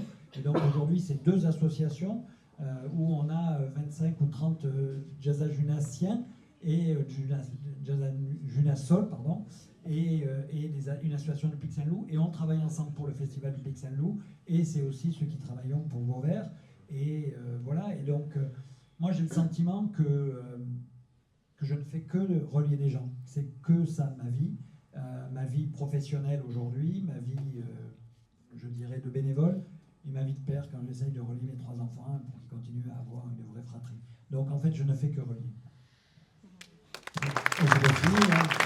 Déjà, ça fait donner des applaudissements, surtout le coup des 3 enfants qui participent aussi activement à la vie culturelle, parce que ta vie professionnelle aujourd'hui, c'est autour du bassin de Thau, justement, de lier les événements culturels, musicaux, d'accord avec le fait que le théâtre est du spectacle vivant. Oui, alors je vais faire un aparté là-dessus aussi, parce que aujourd'hui, même dans mes projets professionnels, je crois que cette question de relier est importante. On a, avec François Comaigne, lancé un projet qui s'appelle les Balades artistiques en Méditerranée, et c'est comment les œuvres d'art dans l'espace public arrivent à créer un lien entre les 14 communes de l'agglomération. Et en fait, je vais dire, presque ça m'obsède cet élément-là. C'est en fait comment l'art arrive à relier. Pas que dans le concert, mais arrive aussi à relier dans des œuvres d'art. Quand on travaille aujourd'hui avec la mairie pour qu'une place portée par l'art, portée par la question de la présence artistique du rouge, c'est la place Victor Hugo à 7 qui va bientôt être terminée, quand il y a une fontaine, quand il y a un théâtre municipal, quand il y a une université qui a un futur bain-douche fait par Jean-Michel Ottoniel, en fait, mon boulot à moi, c'est d'imposer, grâce au soutien du maire, c'est d'imposer que ce soit le même rouge. Et ce même rouge, qu'est-ce que ça fait? Ça fait une unité de regard, ça fait une poésie, et ça fait aussi une connivence entre tous les habitants de Sète, parce qu'à un moment donné, c'est le beau, et le beau, c'est quelque chose qui unit les gens. Et en fait, la chose assez formidable du monde culturel, c'est que plus vous leur proposez des belles choses, plus vous proposez des moments de poésie, de rencontres, mais à un moment donné, c'est ça qui fait. Et je crois que ce qui unit, c'est les belles choses, quelles qu'elles soient. Et la culture peut permettre ça.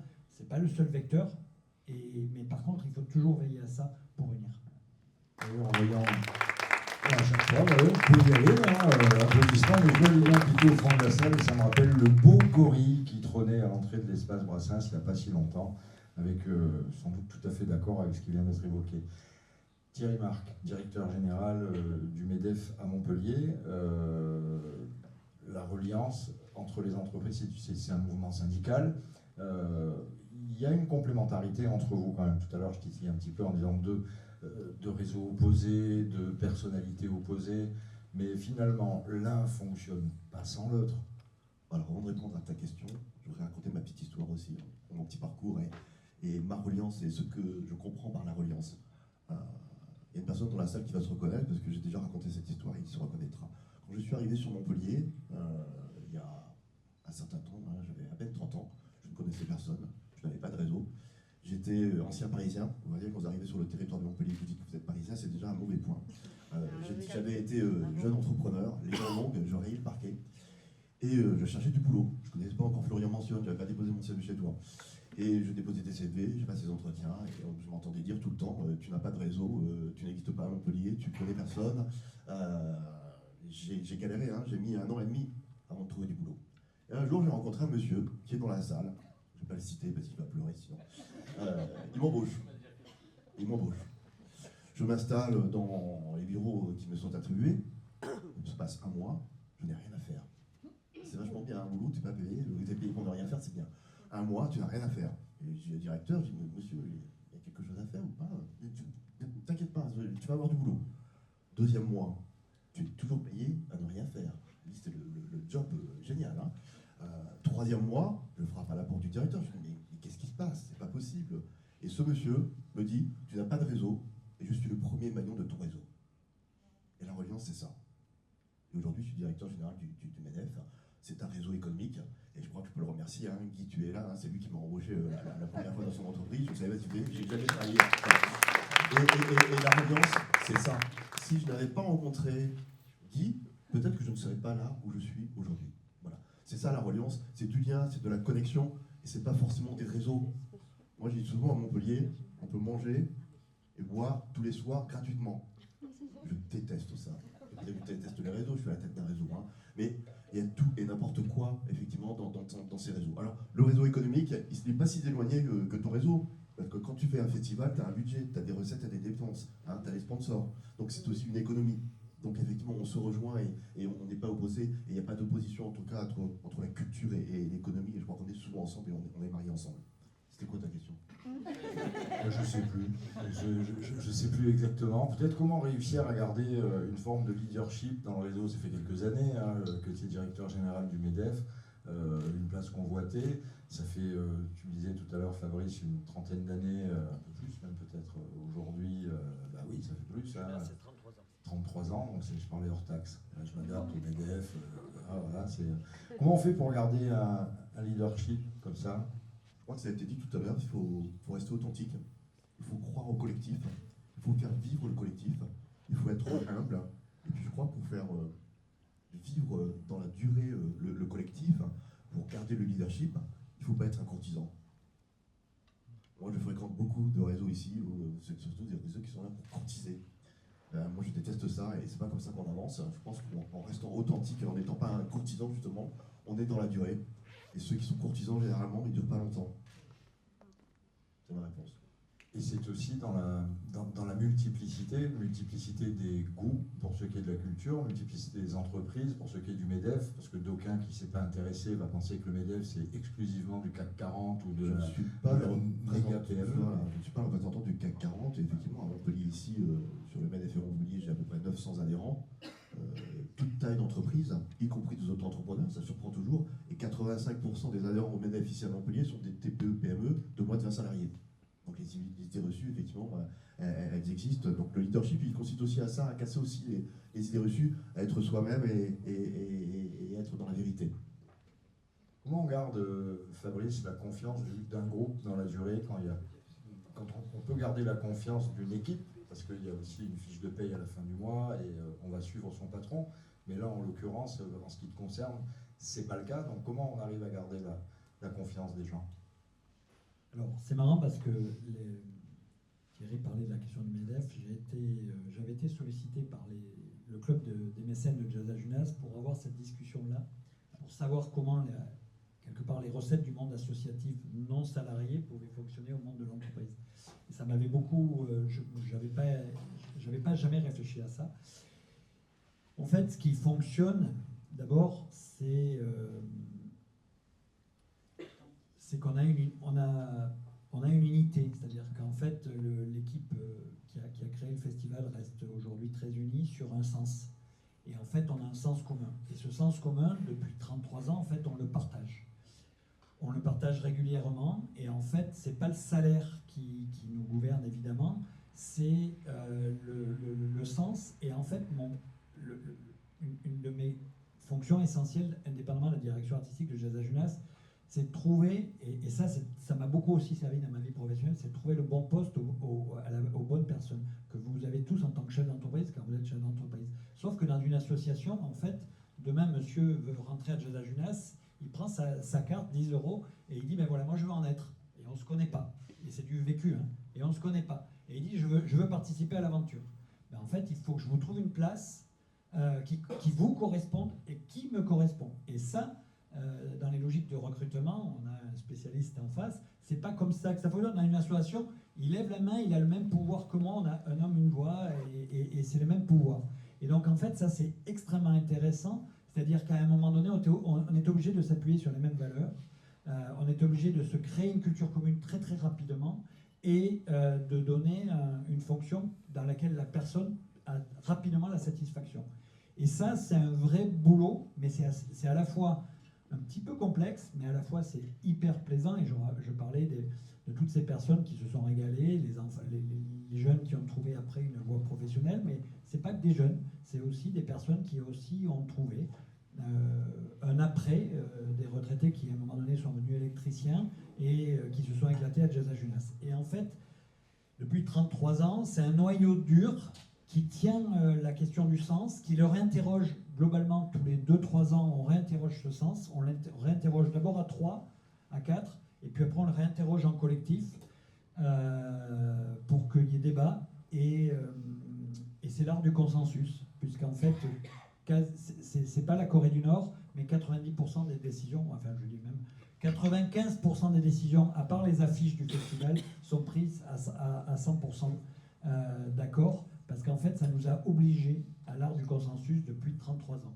Et un consensus qui se passe sur des idées parfois assez radicales, Quand on fait une programmation, c'est une radicalité. Quand on transforme les vitraux du temple en art contemporain, c'est une radicalité.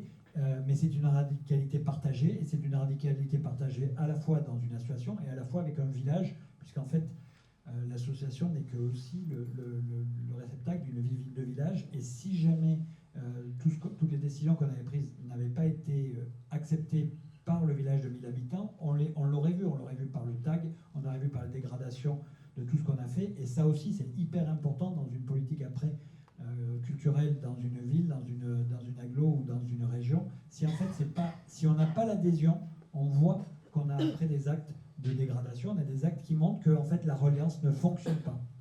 Et en fait, ça, c'est aussi quelque chose sur lequel la question de l'art est aussi importante, parce qu'à un moment donné, l'art, s'il clive, c'est qu'à un moment donné, il n'y a pas une adhésion et que la pédagogie ne s'est pas faite. Par rapport à ce que tu dis, effectivement, l'adhésion, elle est importante. Quand on est dans un syndicat patronal, on adhère. On adhère pas seulement avec ses cotisations, on adhère aussi aux idées, on adhère aussi à la vision, on adhère aux engagements. Et on se rejoint, les engagements, c'est les engagements des habitants de la ville. Moi, c'est les engagements effectivement qu'on partage effectivement avec les adhérents du MEDEF, avec les chefs d'entreprise. Est-ce qu'on peut voir une évolution? Il y a eu une révolution des modes de communication, avec un petit peu de recul, ne serait-ce que jusqu'au début du siècle. Ça calme quand on dit début du siècle, et je parle du 21e, celui dont on est en train de passer le deuxième quart. Ouais, c'est vrai, c'est une manière de voir les choses. Donc on va dire on est en 2025, mais là on passe le deuxième quart du siècle en cours. Pas la peine d'imaginer qu'on est toujours là. D'ailleurs, une petite réflexion personnelle, le début du XXe siècle a inventé l'homo economicus, c'est-à-dire qu'on cultive plus la terre pour nourrir sa famille, on va travailler pour gagner de l'argent. Et le début du XXIe siècle a inventé l'homo smartphonicus, en rapport avec les réseaux. Justement, est-ce qu'on peut constater je ne sais pas si c'était s'il faut les opposer ou s'il faut dire que c'était une grande avancée, l'homo economicus, et voir dans quel mur on va avec l'homo smartphonicus, mais est-ce qu'il y a une évolution, voire une révolution, sur le fait de lier les gens quand on est dans le monde de l'entreprise? Oui, le monde a changé, le monde change, et oui, je suis un homo smart. J'ai mon smartphone, effectivement, au bout de la main. C'est rare que je laisse sur le fauteuil là-bas. Oui, c'est mon outil de travail, et oui, c'est l'outil de travail de tous. Et oui, nos organisations ont évolué, effectivement, avec ces outils de communication. Et oui, je travaille avec Facebook, avec Twitter et avec LinkedIn. Et oui, ce sont mes outils de travail. Et oui, ce sont mes outils de prospection. Donc oui, le monde, il a changé, ce sont devenus des outils. Maintenant, je suis très vigilant. Je n'oublie pas que le lien, ça reste de l'humain. Et les réseaux sociaux, je crois que tu l'as dit tout à l'heure dans ton introduction, ce n'est pas toujours des réseaux humains, c'est parfois des réseaux inhumains. On se cache derrière des pseudos des fois, il se dit aussi beaucoup de choses. Moi, j'utilise des réseaux et puis en même temps, je suis vigilant. Si on veut critiquer le MEDEF, la facilité, c'est effectivement de critiquer le MEDEF sur les réseaux sociaux, de dire effectivement qu'on est les méchants patrons, qu'on est les méchants patrons du CAC 40, etc. Donc je surveille aussi les réseaux, donc ça m'oblige, et avec mon équipe, ça nous oblige effectivement à veiller effectivement à cet environnement qui peut être nocif. Fabrice, l'évolution, révolution. Alors, moi je suis en train de penser sur Jazz à Junas, mais pas que sur Jazz à Junas. Je pense qu'en fait, on est en train de revenir à des... Je pense qu'en fait, les systèmes de cercles se retrécissent. Et au contraire, tout ce que tu décris sur les réseaux sociaux pousse à se rapprocher et à trouver des cercles de plus en plus proches. Et Jazz à Junas, alors peut-être fort d'une notoriété, d'une histoire, ben là par exemple, depuis 2-3 ans, on a décidé d'être dans des choix où on travaille de plus en plus dans une logique de proximité de 20 à 25 km. C'est-à-dire que quand on a fait des choix de programmation, l'Allemagne, la Serbie, la Pologne cette année, c'est-à-dire des choix, je dirais, vraiment audacieux, le pari de l'audace, mais ce pari de l'audace, on le fait aussi sur la confiance des villages qui sont Aubé, Villevieille, Sommières, Nage et Solorgue, Calvisson. C'est-à-dire qu'à un moment, on sait que, en fait, on a une logique de proximité de plus en plus importante où des gens, en fait, ce téléphone-là, il est laissé sur la chaise pour des moments de proximité de plus en plus importante. Et je ne sais pas comment, j'ai un peu de mal à le conceptualiser parce que, mais en tout cas, je sais que c'est la consigne qu'on a donnée. On va encore changer de braquet là pour aller encore plus près. Et finalement, on revient à la communication qu'on avait en 1994 quand le festival naissait. C'est-à-dire vraiment une programmation de plus en plus proche. Et je crois de plus en plus à ça. Je crois que qu'on a de plus en plus besoin de ça et que la culture est en train d'évoluer aussi entre des très très grosses manifs. On voit Jules vend, je sais pas, 320 000 places en 15 minutes. Donc ça c'est un phénomène qui existe avec téléphone, exactement. Donc ça, c'est une communication. Je ne la néglige pas, je sais qu'elle existe. Elle a une place. Et à côté de ça, il y a des endroits de connivence, de proximité. Et aujourd'hui, ils existent, ces endroits. Et je pense que, en tout cas, moi, c'est là, à ces endroits-là, que je pense qu'on a besoin de communiquer dans la sociabilité encore plus importante. Et c'est vers là que je veux aller. Et tout en ne cédant rien dans l'exigence artistique, parce qu'en fait, cette exigence artistique, elle est le plaisir que l'on donne aux gens. Et aujourd'hui, Jazz à Junas, la plupart des gens, ils savent qu'ils vont passer une bonne soirée dans des carrières magnifiques, qu'ils vont écouter de la bonne musique, et qu'à un moment donné, ils vont apaiser quelque chose. Et c'est dans cette vision-là que j'ai envie de faire poursuivre le festival. Et puis, bah, si on se plante, on se plante. Le slogan du Madef, c'est avec le Madef, vous n'êtes jamais seul. Sur les réseaux sociaux, tu es toujours seul. Parce que ça résume assez bien. Ouais. Et par rapport à Jules qui vend ses 300 000 places avec des smartphones, mais qui les vendait aussi avec des gens qui se déplaçaient dans des magasins pour acheter des places, pour pas citer la Fnac. Mais en parallèle, on a des artistes comme Bob Dylan, Madonna, des petits artistes qui remplissent pas les 320 000 places, juste Bob Dylan ou Madonna par exemple, les White Stripes. En France, il y a Christine and the Queens, je ne sais plus quel est le nom de sa formation, qui paye une entreprise anglaise pour faire des phone free shows, où tu laisses ton smartphone à l'entrée et où personne n'a le bras levé devant toi pour t'empêcher de voir le spectacle. Et c'est quelque chose qui se développe, les phone free shows. Et je suis sûr que si on propose ça au Théâtre de la Mer de Sète, pour ne citer que lui, il y a beaucoup de gens qui feront des phone free shows où il n'y a pas de smartphone apparent, il n'y a pas d'écran. Et c'est très récent. Mais c'est quand même quelque chose qui se développe énormément. Et d'ailleurs, en pensant au Théâtre de la Mer de Sète, là aussi, une fidélité et une proximité recherchée. Louis Martinez a créé un festival en 85, c'est toujours lui qui est à sa tête. Et tu me dis si je me trompe, et Emmanuel Moreau aussi qui est là, le DIRCOM de Sète, mais Jazz à Sète fait des gros efforts pour pouvoir garder un local, un lieu pour se retrouver. Alors que pendant 20 ans, le festival n'avait pas de lieu pour se retrouver. Et aujourd'hui, il y a un lieu pour se retrouver de manière à créer de la vraie relation humaine. C'est pas versus, c'est complémentaire. Mais je crois qu'il y a vraiment un réel retour de la part de... Si on regarde dans la salle, il y a quand même peu de gens qui sont nés au XXIe siècle. On a tous été sans téléphone portable. Et je crois que, en tous les cas, pour la plupart d'entre eux qui sont nés au XXe siècle, on sait aussi faire sans et se régaler sans. Je crois que vous l'avez évoqué l'un et l'autre. On va rajouter quelque chose, Thierry, je crois, parce qu'il y a encore une scénette à regarder, et avec plaisir. Bon, c'est bon, on a tout dit, là. Je pense qu'il faut pas... Sophie, il faut pas oublier qu'on vit avec une société avec des écrans, donc on vit avec les écrans. On ne peut pas vivre sans les écrans, voilà. Et il faut savoir, effectivement, trouver des moments, des lieux où on peut vivre sans les écrans. Et peut-être applaudir le fait qu'il ait laissé son smartphone là-bas. Merci Thierry, merci Fabrice. Alors, vous l'avez vu, deux parcours, deux mondes, mais qui finalement trouvent des points communs. Le point commun, c'est justement se régaler ensemble. Sophie, tu me rejoins? On va maintenant on va faire du collectif concrètement, à travers les réseaux économiques. La culture, ça a été fait. Et après 2 volumes, 15 voix dans le premier, 50 dans le second, on s'est dit maintenant, ce qui va se passer, Sophie. Eh bien, il s'est passé quelque chose qui aurait dû arriver après. Je vais écrire le parcours d'une autre personne, avant de sortir le volume 3. Une personne dont vous lirez dans le volume 2, en fait, il s'agit de Claude Vialade, qui est la directrice générale des domaines Auriol, qui les a créés, qui est aussi la fille du Lion des Corbières, qui a fait la révolution vigneronne, qui a travaillé au sein du syndicat Pays d'Oc, qui a travaillé au sein de Val d'Orbieu, la grande coopérative audoise, et elle a des choses à raconter, mais des choses constructives.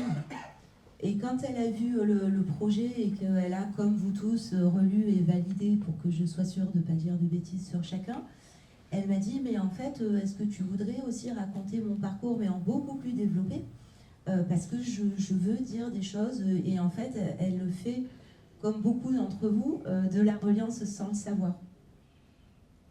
Et donc, il va se passer ça. Là, j'étais à Lézignan-Corbières le week-end dernier pour travailler là-dessus. Et puis, au début de l'année, il va y avoir le volume 3. En tout cas, je vais m'y mettre. Qui va donc s'appeler La puissance des communautés. Donc, on ne l'a peut-être pas dit, mais au départ, c'était voilà mon expérience dans les réseaux. Vous verrez que dans le volume 1, je me suis même amusée à proposer 29 fiches pratiques. Pourquoi on réseaute, comment on réseaute. Sylvie, fiches pratiques. Comment on finance un réseau d'ailleurs, etc. etc. Dans le volume 2, donc ça c'était le point de départ, dans le volume 2, donc inspiré par ce questionnement sur la reliance en interne, donc vous êtes 50 entretiens plus un portrait, vous verrez qu'il y a, et je suis désolée messieurs de vous faire ça, j'y ai pensé après, il y a dans la première partie l'entretien de Thierry Marc et l'entretien de Pierre-François Canet.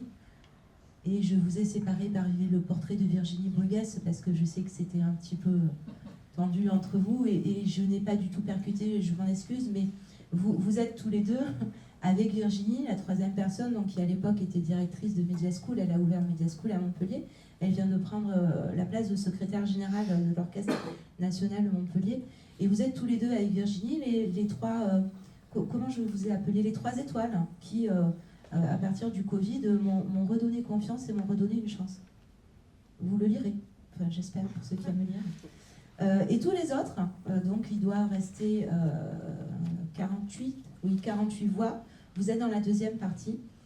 J'ai essayé, alors ça a été un gros boulot, parce que vous avez tellement à la fois de points communs et vous êtes tellement différents, que ça m'a quand même pris du temps de savoir comment organiser vos voix. Et d'ailleurs, voix qu'on peut écrire soit avec X, soit avec eux, finalement, dans ces deux cas. Donc, écoutez, j'ai fait quelque chose de scolaire, quoi. Mais je vous les laisse découvrir. Je n'ai bien sûr pas travesti vos propos, puisque vous avez tous relu. Mais c'est le volume 2, c'est, voilà, moi, vous aurez lu, vous aurez entendu ce que j'ai dit au départ. Là, vous allez lire, vous allez voir ce que d'autres pensent, vous allez vous faire votre propre idée, en tout cas, c'est ce que j'espère. Dans la partie, le volume 3, la puissance des communautés, ce que j'aimerais, je ne sais pas si je vais y arriver, d'ailleurs, il y a des boîtes à idées avec des petits flyers. Si vous avez des idées par rapport à ça, je prends, ou par rapport à autre chose. Je voudrais montrer que peut-être que le fait de se regrouper par différence, c'est ce qui casse tout. Peut-être que le fait de donner trop de pouvoir aux communautés, c'est ce qui est un danger. Peut-être qu'il faudrait juste revenir, je sais pas, peut-être qu'il faudrait juste revenir à notre seul point commun au départ, on est des personnes humaines, c'est tout. Et peut-être qu'il faudrait réfléchir à nos points communs et pas à nos différences.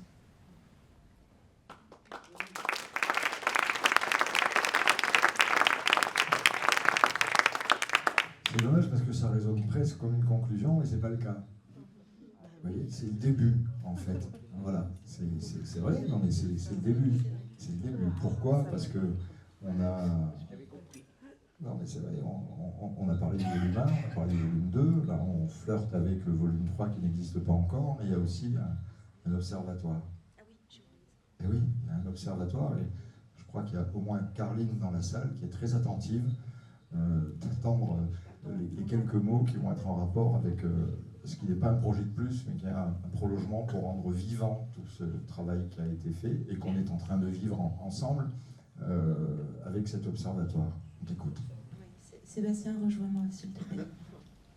Sébastien, je t'en supplie, laisse pas Je commence, je te passe la parole après, ça te convient.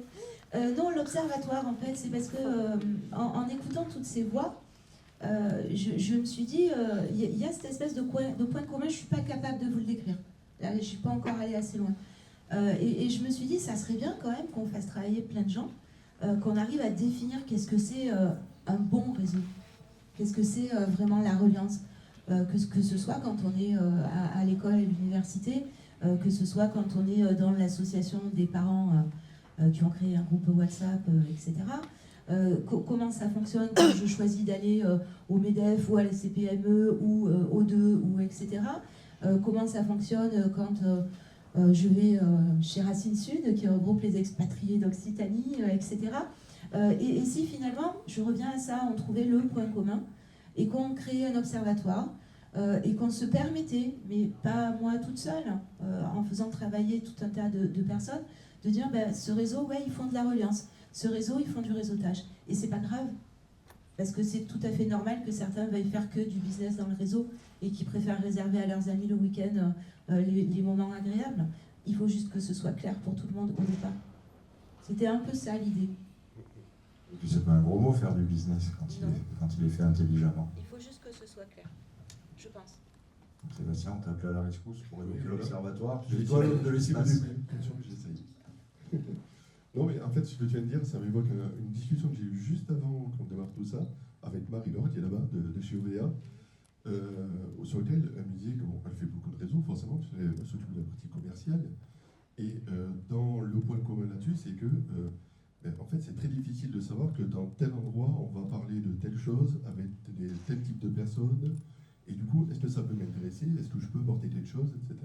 Et du coup, moi, ce que j'aime bien dans l'observatoire, c'est que l'idée étant de sortir du ressenti de notre vécu depuis 2-3 années, ou pas plus, mais avec notre expérience, sortir de ça, qui est un pur ressenti, une pure pratique, mais cette fois-ci avec des données très concrètes et très techniques, c'est-à-dire faire jouer et intervenir des personnes qui vont étudier, qui vont analyser, dont c'est le métier, de récupérer des données concrètes, de façon à ce qu'on puisse dire que si mon métier c'est ça, a priori, ce réseau-là, ce type de réseau peut te convenir, mais en même temps, tu peux aussi t'ouvrir là-dessus. Enfin, l'idée, c'est de vraiment ouvrir le débat sur les choses et de faciliter la gestion, puisque dans ce que Thierry, tu disais tout à l'heure, d'ailleurs, c'était arrivé, pendant 1 an et demi, c'était un peu la traversée du désert pour avoir le réseau sur le coin.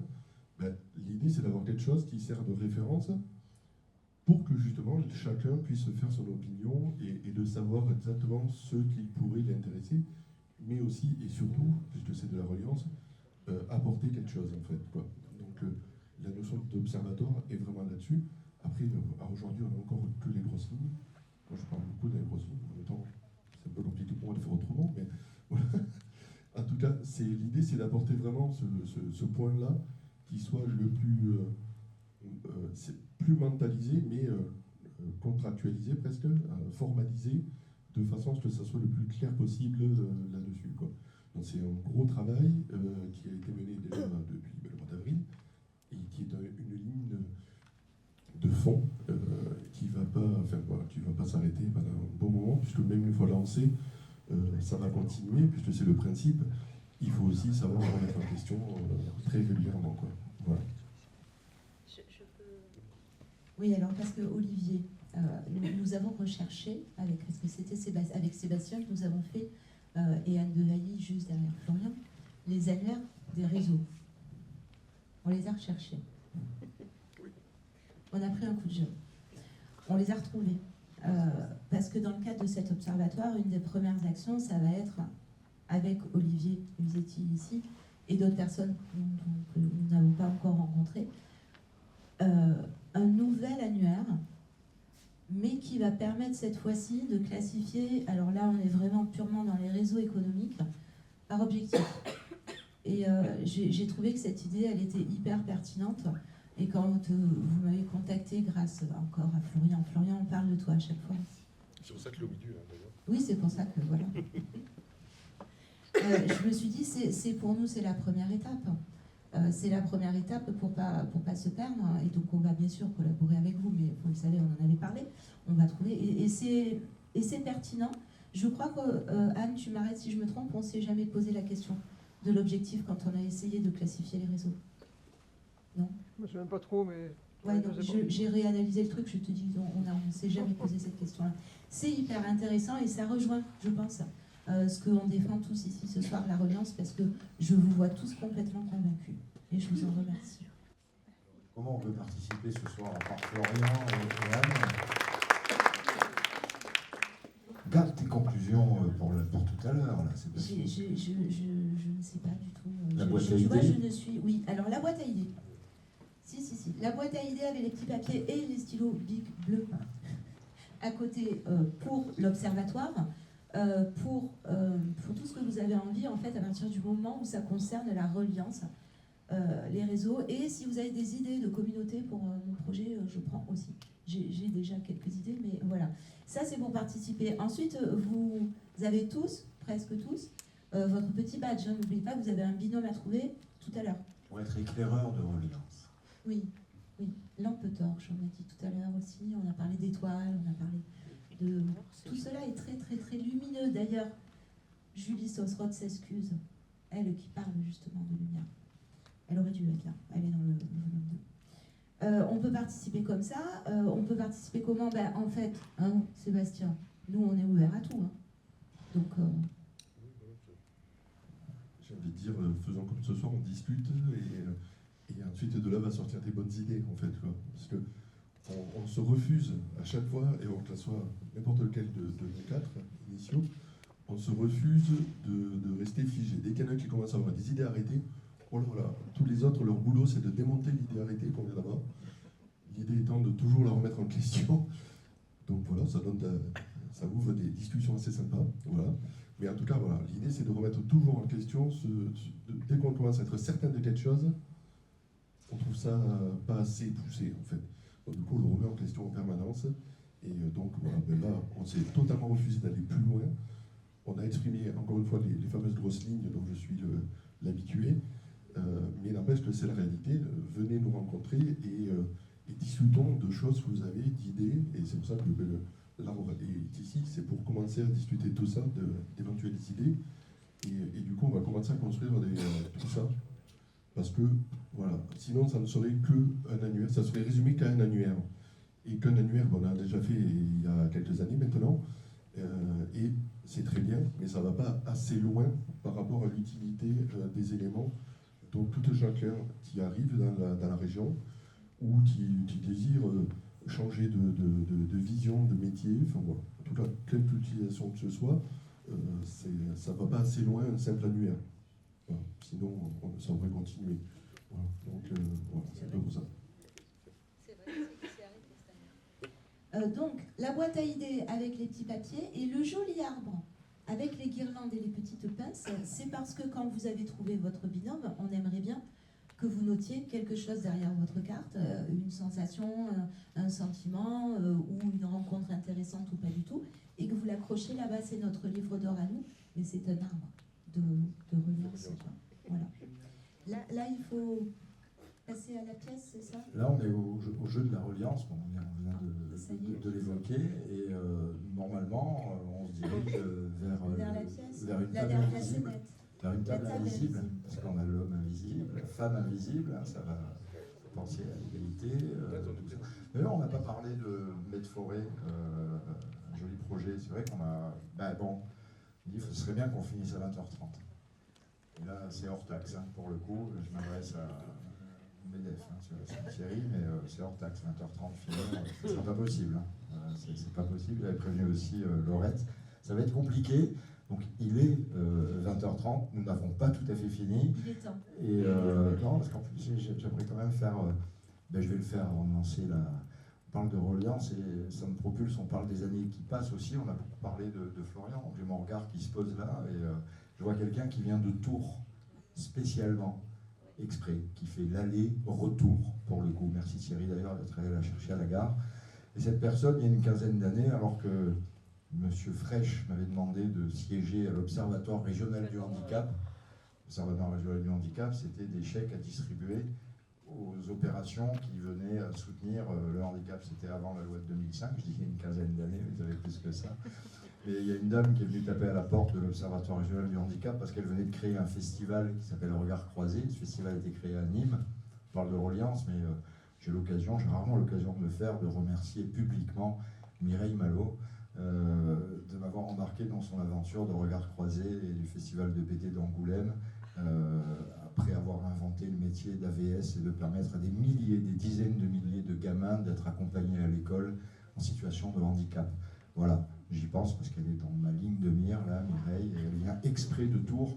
Et c'était une relation commune, et là encore, en échangeant, en discutant, on est dans le liant, au même titre, Thierry, que je t'ai mis en relation avec Stéphane Capu la semaine dernière. On a l'impression que vous connaissez depuis 30 ans. Merci de m'en avoir remercié d'ailleurs, etc., etc.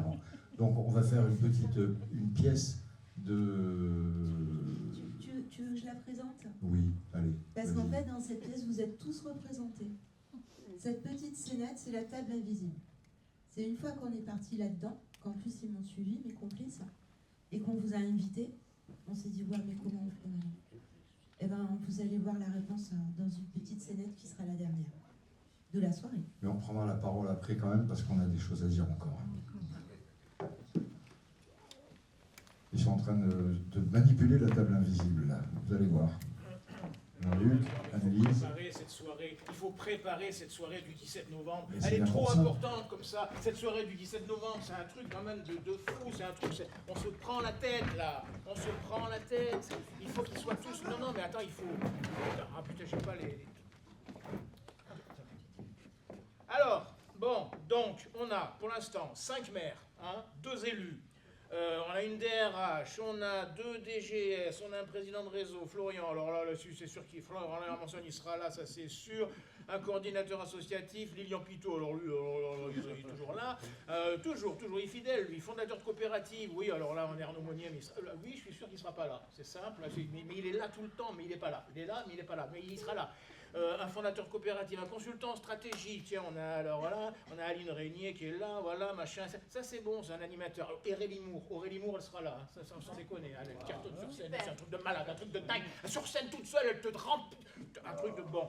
Et alors pour les secteurs, on a le politique, on a l'administration, on a le domaine viticole, toujours avec Arnaud Monnier aussi, on a l'interculturel, le monde associatif, on a la sécurité, on a les réseaux off, et j'en oublie, dites-moi.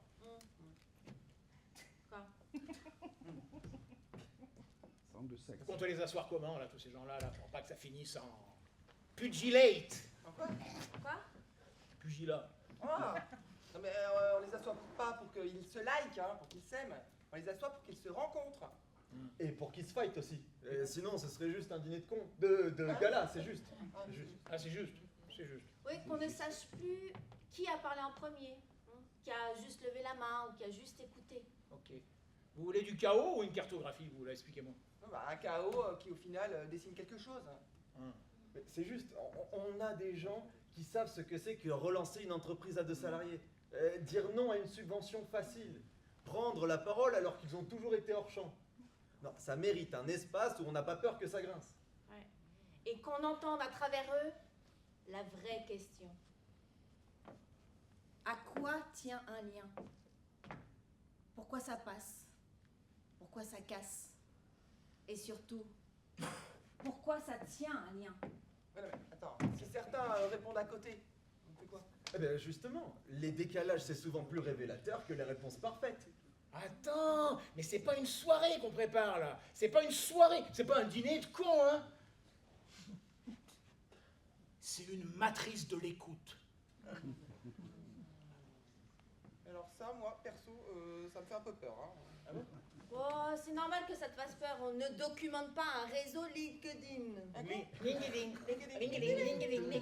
Je viens de Chine, je fais LinkedIn. Ah, c'est bon. Non, là, on touche à l'intime, à l'idéologique, à l'humain. Et c'est pas une grille Excel, c'est un champ de tension. Bon, alors, on assume. Ouais, on assume.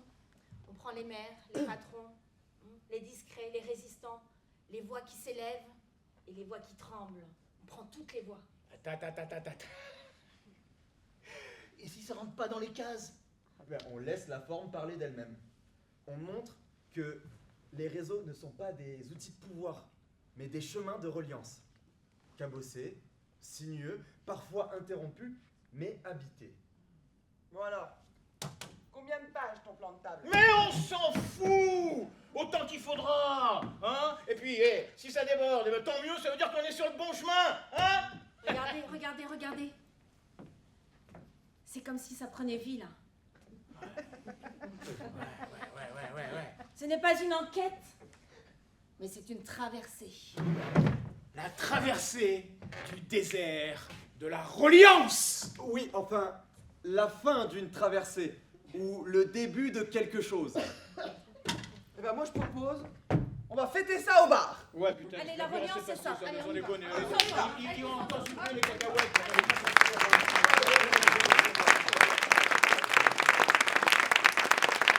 Les applaudissements pour Jean-Luc Coin-Rimbaud, Anne-Lise Valliot, Virginie Normand, Gabriel Bellocchi.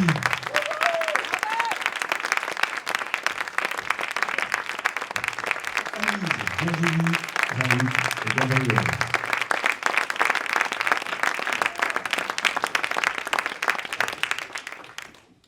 Sophie, si tu veux bien te donner la peine. Je crois qu'il est temps de... Bon, moi j'ai trouvé mon binôme là. Hein, c'est bon?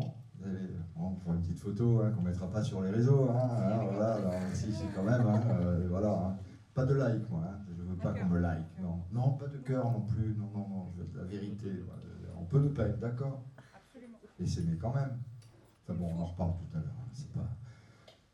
Je crois qu'il est temps de se dire, bon, on va aller boire un petit coup, c'est agréable, tu vois, et puis en plus, de manière d'une discrétion totale, voilà, mais efficace, on peut voir qu'effectivement, mais c'est pour ça que Jean-Luc, il a eu l'œil, il a levé la tête, il s'est dit, c'est bon, le buffet est prêt, on se taire maintenant, là, c'est le moment de justement continuer à vivre cette vraie vie bucolique, entre amis, on peut le dire, en tous les cas, entre personnes qui ont peut-être appris des choses, découvert des choses, qui ont dit tiens c'est vrai, ça c'est pas mal.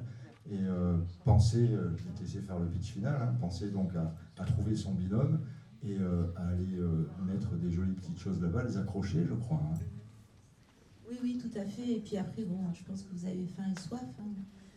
Donc on va aller vite quand même, puisque l'idée c'est que chacun trouve son binôme, que vous puissiez aller installer vos petites cartes qui sont dans les... Merci, dans les étuis. Écrire un petit mot, proposer des idées et puis surtout manger un petit bout, partager un verre de l'amitié, rencontrer votre binôme, mais pas que. Il n'est pas interdit de parler à d'autres numéros ou d'autres noms, bien au contraire. Je vous remercie d'avoir été là, d'avoir cru dans le projet au départ, d'être là ce soir, d'avoir souri, d'avoir ri. Je n'ai vu personne pleurer, heureusement. Et voilà, je ne sais pas quoi vous dire d'autre. Merci.